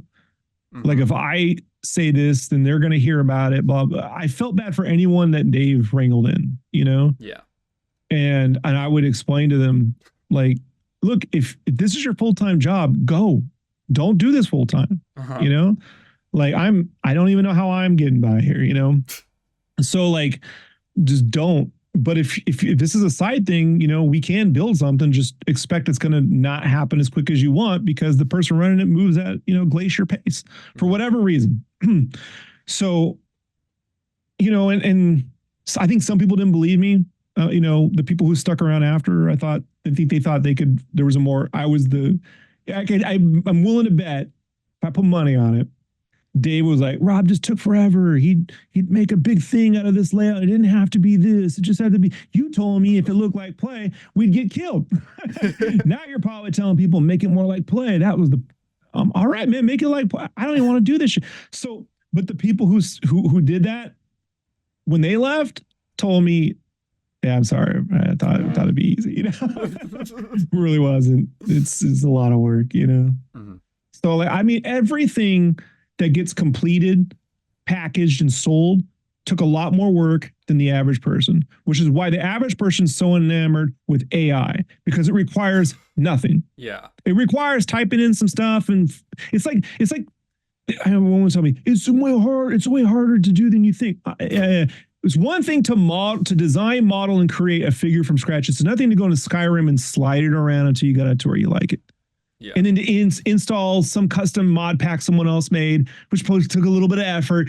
But to actually make things from beginning to end requires a tremendous amount of effort. And an animation instructor I had in college, one of the few, told me that the industry weeds people out. And it's the process that weeds people out. People just generally aren't prepared for that or accustomed to it, or they just want to do something to move on. And so, you know, they did 99 issues a game, or 98 or whatever, because I was working on the issue 100. So in my head it's, but they did almost 100 issues of play. And you know, props to that, because that in and of itself was like a miracle. And the fact that I did 7 game fans, a girl of gaming, some girl of summer, a game of some sort, you know, a game design, a website, convention materials, and I got to go to E3 and be at the Nintendo launch. The last time Nintendo was at a launch, you know, like twice, like the 3DS and the Wii U launch, you know. So it was like, I don't know, man. Like it's one of those things where you know, you can look back at it and see the fun, you know. But this is not. There's a documentary about the making of Emperor's New Groove called the Kingdom of the Sleep Sun, I think. The Sleep Box, yeah. But it was called like the So Box or the Sweat Box. It's called the Sweat Box. It leaked, and it shows when it turned from Kingdom of the Sun into like behind the scenes, because Sting's wife was shooting all this stuff, right? Yeah. And he was originally doing all the songs, so the agreement they could make a documentary, and they caught the transition and the chaos of it. And anytime I'm feeling nostalgic about Game Fan, I just put that on. You know, just to remind myself. Yes. You know, even if Dave showed up with $100,000 now, I'm like, you just owe me that. I'm not doing anything. Just give me the $100,000 and leave me alone, man. You know, like, you know, I want $1 million to do another game magazine. You know? Is there anything that you regret from your time at Game Fan, or anything you wish you could have done? Putting my girlfriend, who's now my wife, in that position. Oh, okay.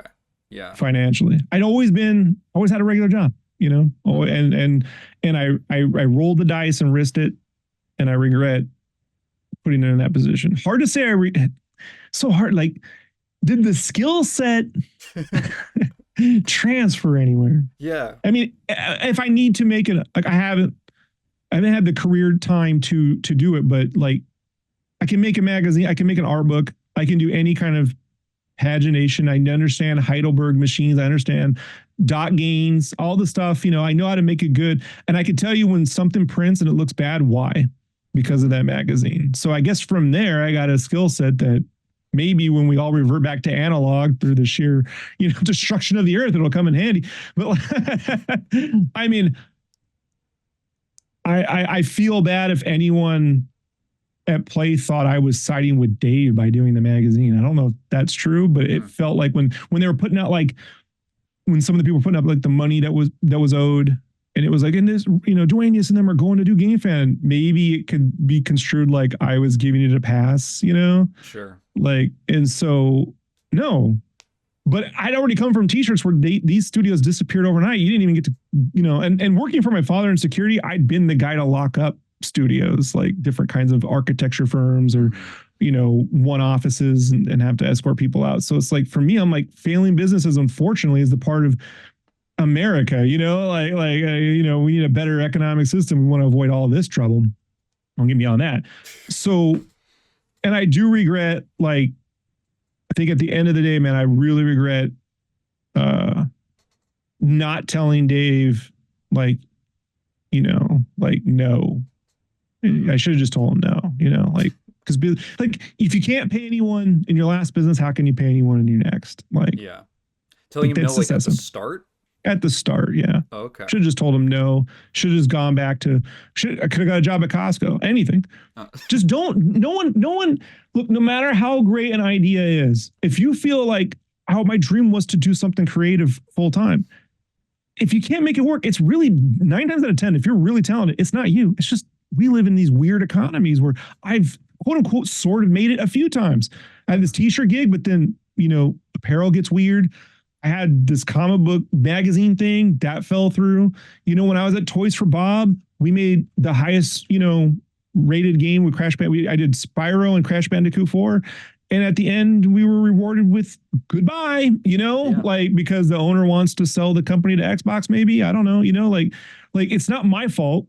It's not anyone's fault, who creatively that we couldn't make that work. It's that, we're living in a time now where people are like, yeah, fuck artists, dude. You know what I mean? Like, you don't need it. You're spending too much time in killing yourself. Just button click your way through it. And I'm like, you can't button click your way to a fortune. You can only trick other people to button click for you to make a fortune. And that's like the lesson I learned from Dave is he's got a lot of people to do and if you look at the people left, not just the people you've covered in your documentary, Heather Campbell, right? Who was a person who like I was just a fan of because when she would do reviews, she'd talk about going to like the Street Fighter tournaments, which I would drive up when I was a kid to Golfland. My cousin lived in Cerritos, so we go to Golfland like a couple times, and I'd see these Street Fighter tournaments with Graham Wolf, and these cats, and like people would fly in from India and all use Dalsim, and I was just like, they'd have like an animation cell from the anime would be the giveaway, and I was just like, this is the greatest, I can't play these games for shit, but like.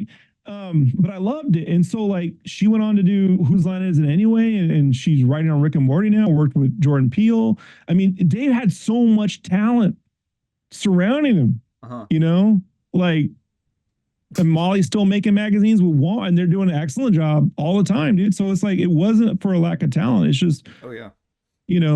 Don't ever follow a person who says they're going to make you rich.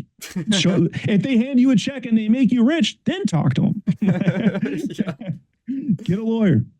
On the flip side of that, is there anything that you feel proud of from your time at Game Fan? The work and the people. I'm proud of the magazine. Yeah. Like, especially issue 3. Issue 2, I was like, I made a great version of what issue 1 should it be. I made certain, it's not my art on the cover, but I got real art, Yeah. and I made sure the movie side looked something that was comparable to entertainment or whatever else that was out at the time. Some of the Empire magazine or something, but issue 3, I'm very proud of issue 3 and 4, and 5. And 6, I did 2 covers, both of them, drew and colored. That's all, and not that I wanted a 12 3DS characters on the cover. Trying to just do Kid Icarus, and Dave was like, but that's not all the games. So he gave me this like list of characters. And so I was like, why don't I just make some of these fucking things like plushie bags, like, because I love plushies, and I was always trying to get Play to have a mascot and Game Fan to have a drawn mascot, like because Dave likes Cool World.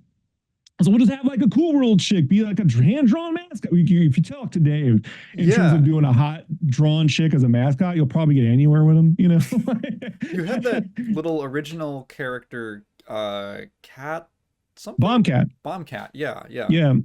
And that's something that I tried to make into a thing. And unfortunately, I rolled from Game Fan into doing a Kickstarter with my buddy Josh, who helped me with Game Fan.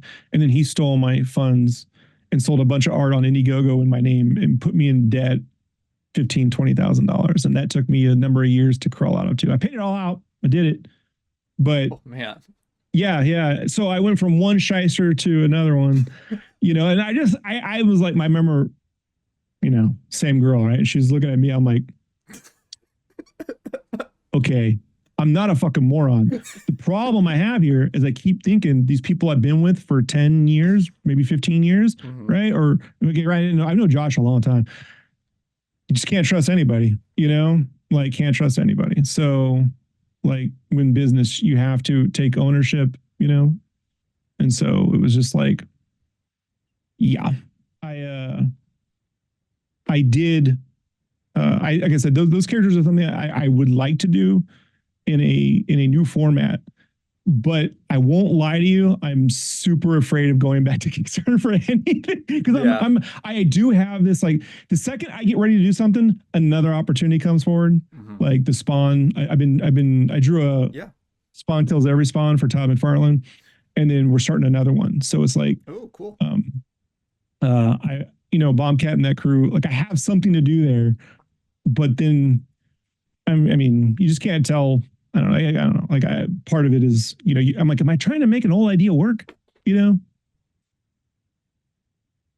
Uh, Sorry, I thought I was getting a call real quick. It's okay. Um, Anyway, have you had any contact with Dave since you left?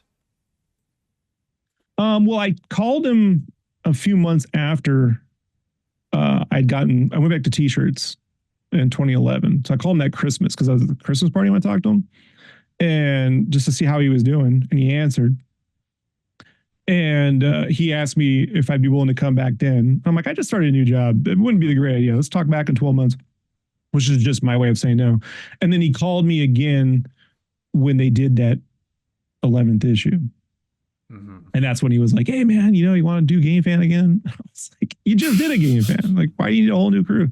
Dave, that's when I gave him the whole, you can, for $55,000 signing bonus and all these things, that we can then talk. But yeah, I know he moved to Arizona at some point, and then he went to work at Kawasaki, I think, because where his brother was. Oh, But then maybe several months ago, like LinkedIn popped up and he was like looking for a job. So maybe the Kawasaki thing stopped. okay. Yeah.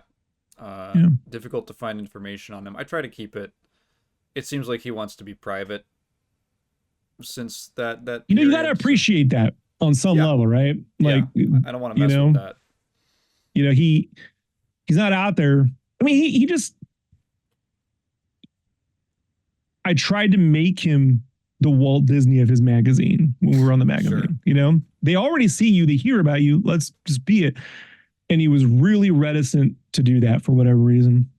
And so, now that there's no magazine. Such like every story I hear about him and in his writing, he is like a real character.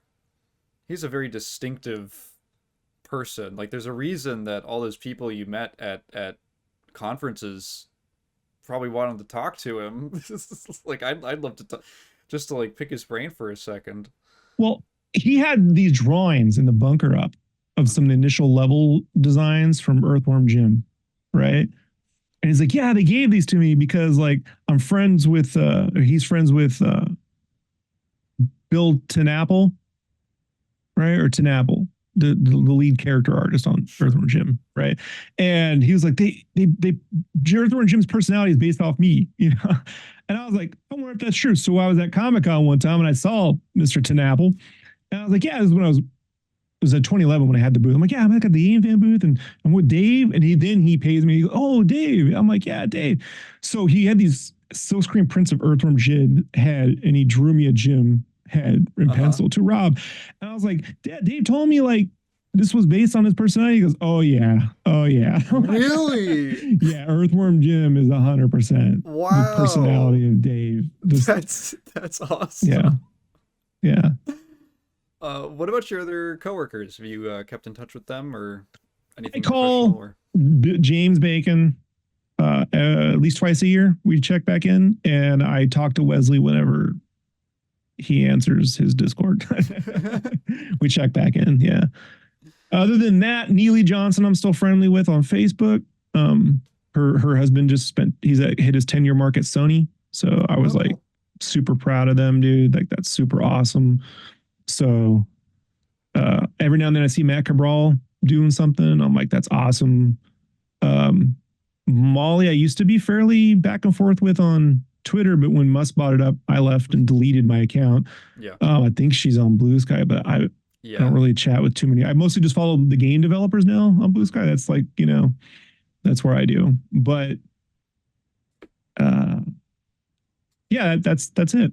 But I mean, I'm the kind of guy that like, I grew up like an orphan. So I'm always like trying to hit people up. Hey, what you doing? You know, like whenever I'm doing errands, I'll just call, and people are like, why do you still call? You know, and I'm like, because I need to hear the sound of the voice. You know? No, I get it. I get it. I have Yeah. friends from I was born in Chicago, and I moved to California when I was like going into high school, and I still call with my friends from Illinois. Phone calls are nice. It's a Yeah. nice medium, like once or twice a month. We don't have to chat for an hour. Just check back in. Did you Yeah, see yeah. Stranger Things? You know, man, what about that Street Fighter trailer? You know, Oh my God, that last night, I was in shock the whole time.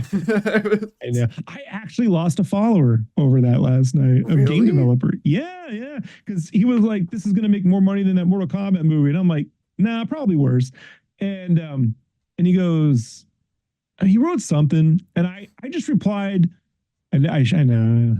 I was like, yeah, bro, I'm not convincing you to watch it. I'm not saying you can't watch it, you know, but I think because I've type bro people, you know, like I'm like, I don't know, man. This is why I prefer my voice, because people read however they want to read. He's Yeah. like, you're a dick. I'm unfollowing you. I'm like, that's all it took. All right, then. So I just, you know, like you get, I gave him the lighten up Francis gift, because I'm like, you know, I don't like it's street. Like I'm just a guy who's like, it should be an anime. It should be 2D or 3D. It should never be live action. I felt that way in '93. I feel that way now. You know, like I just think Bengus didn't draw that to be live action. You know, like No, I know Mortal Kombat gets a exactly. pass because it was digitized. Like that's just how I feel. You know, even when Capcom did that series that quote unquote looked pretty good, Yeah. you know, it still was. It didn't have like. It's not like the Raid or something. And even if you did the Raid, that wouldn't be Street Fighter. Like it survives. It lives and dies on drawings. I don't want to see an AI generated realistic Earthworm Jim. You know, Like an I'll old just too take. real. Yeah, I'll take the studio trigger or you know, like some hand drawn thing or CGI Disney version, but whatever. Was there anything from my series that surprised you or that you didn't know about? Um, Anything I didn't know about? Well, I didn't know like that guy committed $26 million worth of fraud. But I did hear someone at the time when I was going through Game Fans, someone, because this is when the recession and everything was hitting. Someone had said all great scams start in Orange County. Yeah. Yeah. And I'm like, Dave and Julie, right? 1,000 no. So anytime I hear fraud, right, or something, I go, where did it start? And it's like Thousand Oaks, you know, and I'm like Cerritos, you know, Gorga Hills, or you know, you know. And it's, you know, when you go out to where like play used to be, there's a part where you're in LA, you're in LA, you're in LA. Mm-hmm. And then you hit the Shire. Yeah. It literally turns to green, golden hills, you know? I'm like, Simi Valley, you know? Yeah. And I'm like, yeah, this is where the money went, you know? Away from all the plebes. So, like, they, yeah, that part I did. And I think Greg Off's interview was like, it was really, I've never met Greg, but it felt like a kindred spirit, like a person who had encountered Dave 20 years before me and went through all like, and then turned into this wonderful PR, like ethical, you know, like creative, you know, like got to do all the things they used to do, but now you can be proud of it. Yeah. You know, and unafraid to talk, you know, some truth, because it's not like word bashing someone or anything. It's nothing personal, you know, but business wise, it's just, I don't know how you can do that, but we're living in a gilded age, you know, now everyone can see how that can happen. You know, it's not really, you know, new. I can tell you this, the best memory I ever have, I almost forgot that this is pretty good. Best memory I ever have was the time I spent the entire day at Disneyland with Dave Halverson. Oh, wow. So I'll end on this because this is worth it. So Epic Mickey was coming out. And right. And Dave we're gonna do a spread on Epic Mickey, and it's in the magazine. Yeah. And Dave goes, "Do you want to go to Disneyland?" And I'm like, "Do I?" Right? He goes, "They got us rooms at the Disneyland Hotel, your own room, right? And they're gonna spend the whole day doing this press thing at Disney with Warren Spector, right? Creator of System Shock, who directed Epic Mickey." Yeah. Right, who looks like Steven Spielberg. And so it's true. And so we went to, because at the time my girlfriend, she's going through hell. And I'm like, "I got you a room at Disney, and they're gonna have the Club 33 food's gonna be there. They're gonna be catering like Mickey sushi. It's gonna be amazing." And she got sick. So she spent the whole day in the hotel room, sick as you can be. I don't know what she got. And so I went down there, and it was it's just you and me, Dave. So we went there, right? And we had the walkthrough of the game, we had the food, and then Warren Spector got us journalists together, and we got a hand-guided tour at Disneyland. We went to Walt's apartment, right? So I'm with Dave Halverson in Walt Disney's apartment. Like, everything's Victorian, and I'm in his bathroom. And I'm like, Walt's dick was probably right here, right? Like in the shower somewhere. Like, my hands existing. Like, I'm totally not being like an adult, right? I'm just like, oh, this is great, right? Like, who would have thought? And the Nintendo Power guys were there, right? And I'm like, "Do you guys like make everything yourself like in like a day?" And they're like, "No," right? What? Right? We went. Warren Spector took us to Small World and told us about like in 1964 he went to the World's Fair, and then like and all that. We went through all the rides. We had the guided net standing in line. We had a tour. Then we went to California Adventure, and we had free food up in this Tuscan area with wine. And I was with these journalists, and I remember they were telling me, like, they're all talking about Call of Duty Black Ops, and Dave could care less. And they're like, "Well, what are you playing?" I'm like, "Flower." And they were like, "What?" Yeah. I'm like, "Fucking Flower rules. Here's Call of Duty," right? And Dave was like, "Yeah, Flower's the best." He's like, "What's Flower?" But we saw the World of Color. We had like 2 hours or an hour or two in Flynn's, because right when Tron came out, we had an hour or two in Flynn's arcade to ourselves. So I was just playing arcade games. We were hanging out with Warren Spector. I asked him about DuckTales at the time. I'm like, "Can you get DuckTales in the game?" He's like, "Let me tell you something. I asked them about the ducks. They don't like the ducks." Oh, no. He doesn't like the ducks. So it was me and the Nintendo Power guys. Matt Cabral was there, I believe, because he was with us. And then a bunch of other like EG or the other Game Informers or whatever. With Warren Spector, and we watched World of Color when it first started. The whole park turned into Tron. And I spent the whole day with Dave, and it was the craziest, weirdest moment of my life with. It's top. I can't beat a Disney trip than that. Yeah. So that's a great story. Yeah. And Nintendo Power went out of business like a month or two later. So wow. They never got to go back again. Like, I was like, "We won, we beat you." Like, no, I love Nintendo Power. So I was bummed out. I was trying to get a clay cover for Game Fam. I wanted a clay cover more than anything. Yeah. Couldn't make that happen. All right. I think we're pretty close to wrapping up. Before I go, I want to tell you, she'd be mad at me if I didn't mention this. My girlfriend is a massive Crash Bandicoot fan. I told her you worked on it. on Crash Bandicoot 4. And Crash Team Rumble and the unreleased Crash 5. Oh, yeah. And I sent her some links to the art that you did. I think that's on your ArtStation. She loves your Tana design. Oh, thank you. You know, you can play that on PC. Modders made that Tana design into a full character with the plushy backpack with Crash in there. You can play it. You can download it and mod Crash Bandicoot 4 on Steam and play my, which I was like, "Yeah, got it in." And then I'm like, "I don't think my art director likes that." They told me, we don't put the stuff out because people just think that they didn't get it in the game. They don't understand the process. I'm like, maybe explain the fucking process to them, then they wouldn't have to worry about that, but whatever. I love that entire crew. Josh Nadelberg, Nicholas Cole, Toys for Bob. Toys for Bob was everything you ever dream about a video game studio, and it's better. Oh, wow.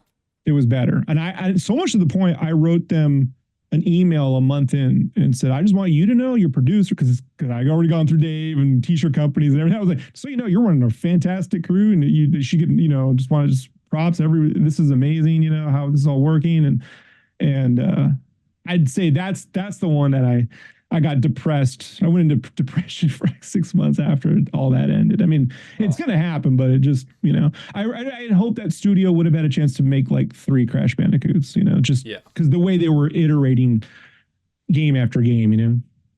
So, but it's still there. They're doing amazing stuff. I'd love to be a part of it, but that's how it goes. New crews come in, everyone gets their shot. So, it works. But super proud of that game. And the ghost level, the offbeat, it's the New Orleans ghost level. That whole level, I came up with the look of it, cool. Because they were having trouble, and they just were like, could you do something? We put you in a corner. I was off doing. Crashing Rumble was supposed to be a multiplayer part of Crash Bandicoot 4. It wasn't supposed to be that game. Wow. It was a fully fledged multiplayer component to Crash 4. And so I did a couple of sketches that they extracted from those drawings the whole background. So that background looks like my art. Like it looks like my tiny sketch. And it's all on if you want to see the concept art, it's on my website. But I for Halloween, I get a projector and I just project that level on a loop onto my house for Halloween, because I'm awesome. 15-year-old Rob can be proud, Thank you so much. I'm awesome. I love that. The game came out very, very well. Yeah. What are you working on now? Getting ready to start another Spawn Kills Every Spawn, or whatever we're going to call it. We might change the name, but that's what I'm doing. And then doing commissions as I can do it, because I love doing traditional art and color pencil and video game fan art and whatever. And whenever that gets done, my hope is, if there's no more Spawn to do, all Bombcat will live again. I have a name for it, a really great hook, and I have a way to work in all the game fan shenanigans into something similar to. If you ever saw, it's not like this, but it's not like The Office or anything, but like a JRPG world, like Shirobako, if you know that anime. Or like The City, or Nichijou. But just replace it with game developers. So somewhere between Dave Halverson and Tim Schafer's Double Fine, like if you could imagine that in a JRPG world, would be the idea, But my uncle told me once when I was a kid on the way to the army, he drove me to the airport. He was like, you spend half your life dreaming about the things you want to do, and the other half trying to find the time to do them. So you just need to be judicious. Like if you have opportunities, don't pick too many things. Be very specific. And knock them out, So I love video game magazines. They were my comic books as a kid. My dad owned a Nintendo, but didn't buy games. So game magazines were how I felt like I was playing a video game. And I got to work and make and create video game magazines. I love video games, especially the stuff from the 90s. The 16-bit through 32-bit is really my generation, and indie games after that. So I got to make Crash Bandicoot and Spyro. I mean, I got to make Berserk Boy, a 2D 8-bit game. And I also loved Image Comics because it was entrepreneurship, right? You could go out and own your own thing. And now I got to draw some Spawn. So it's like, I mean, in terms of just being an artist, I've far exceeded my ever dreams or possibilities. So, the only next thing to do is to salvage and rebuild that Kickstarter thing and do my own, whatever. And a character that I created 20 years ago and play in game fan, you know what I mean? Getting to actually have that adventure, would be awesome to wrap it up.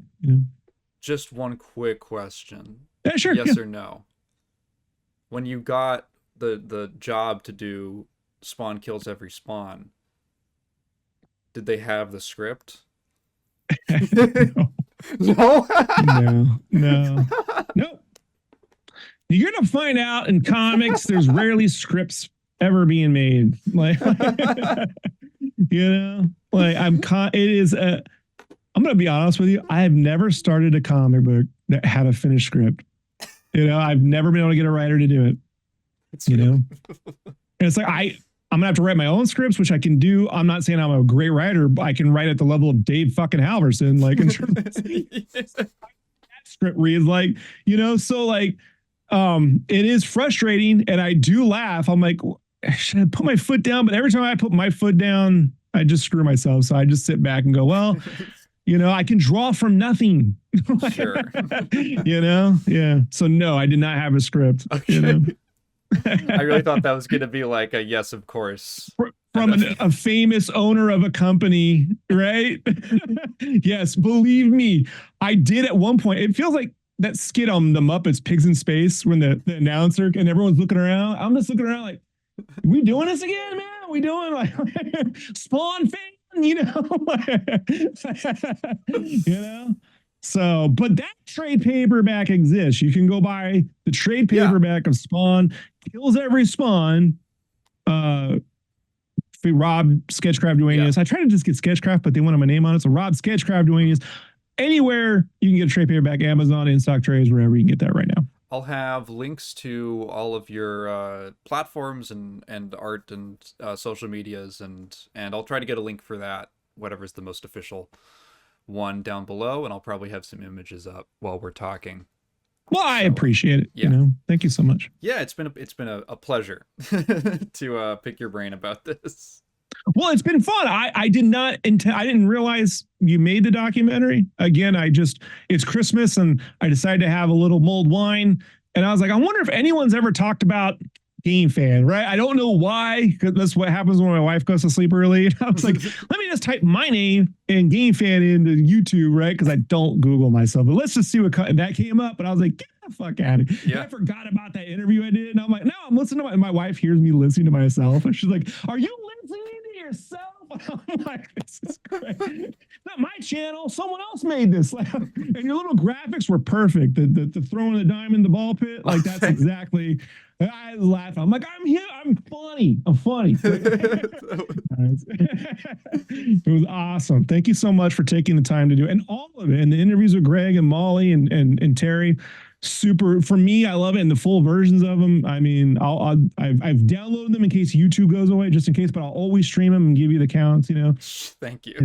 Thank you. Whatever that's worth, but I do appreciate all of it. And I'm super appreciative of anybody that's a fan of Game Fan, because it's just, as even though they were a mainstream magazine, it was, you heard EGM, you heard Nintendo Power, Game Pro, you didn't hear Game Fan. Yeah, they were the bad boy. They were the garage band. They were the garage band one, basically. Yeah, they were. Yeah. I know, right? The Phil Fish of of video game magazines, But yeah, so I thank you so much for your efforts and for taking the time to talk to me about a part of my life that I don't think about too often anymore. Just out of sheer depression. No, but I do. There's some fun reviews and articles in there, and unfortunately, in the first issue, there is some bad typos we did not intend to be in the magazine. And I will let you know, Dave, when it got done, told me, it's great. The magazine's perfect. This is the best issue we've ever done. We don't have any typos. And there's literally a Jewish slur because unfortunately, Kyle's name, Kyle B. No. They instead of L, if you just move it to another letter, yeah, poor Kyle. And we apologize. Yeah, that was a total. It's in there. Nothing I can do about it. You find that issue. And Neil Gaff let me know. They all rooted. Yeah, Dave fucked up again. Poor Kyle. Oh my god. Oh yeah, well, thank you for taking time out of your schedule to talk to me. This was awesome. Everything will be linked down below again, and yeah, this was great. Thank you. Thanks, Hagen. Yeah, of course. I never know how to end these things. I'm just gonna hit stop recording.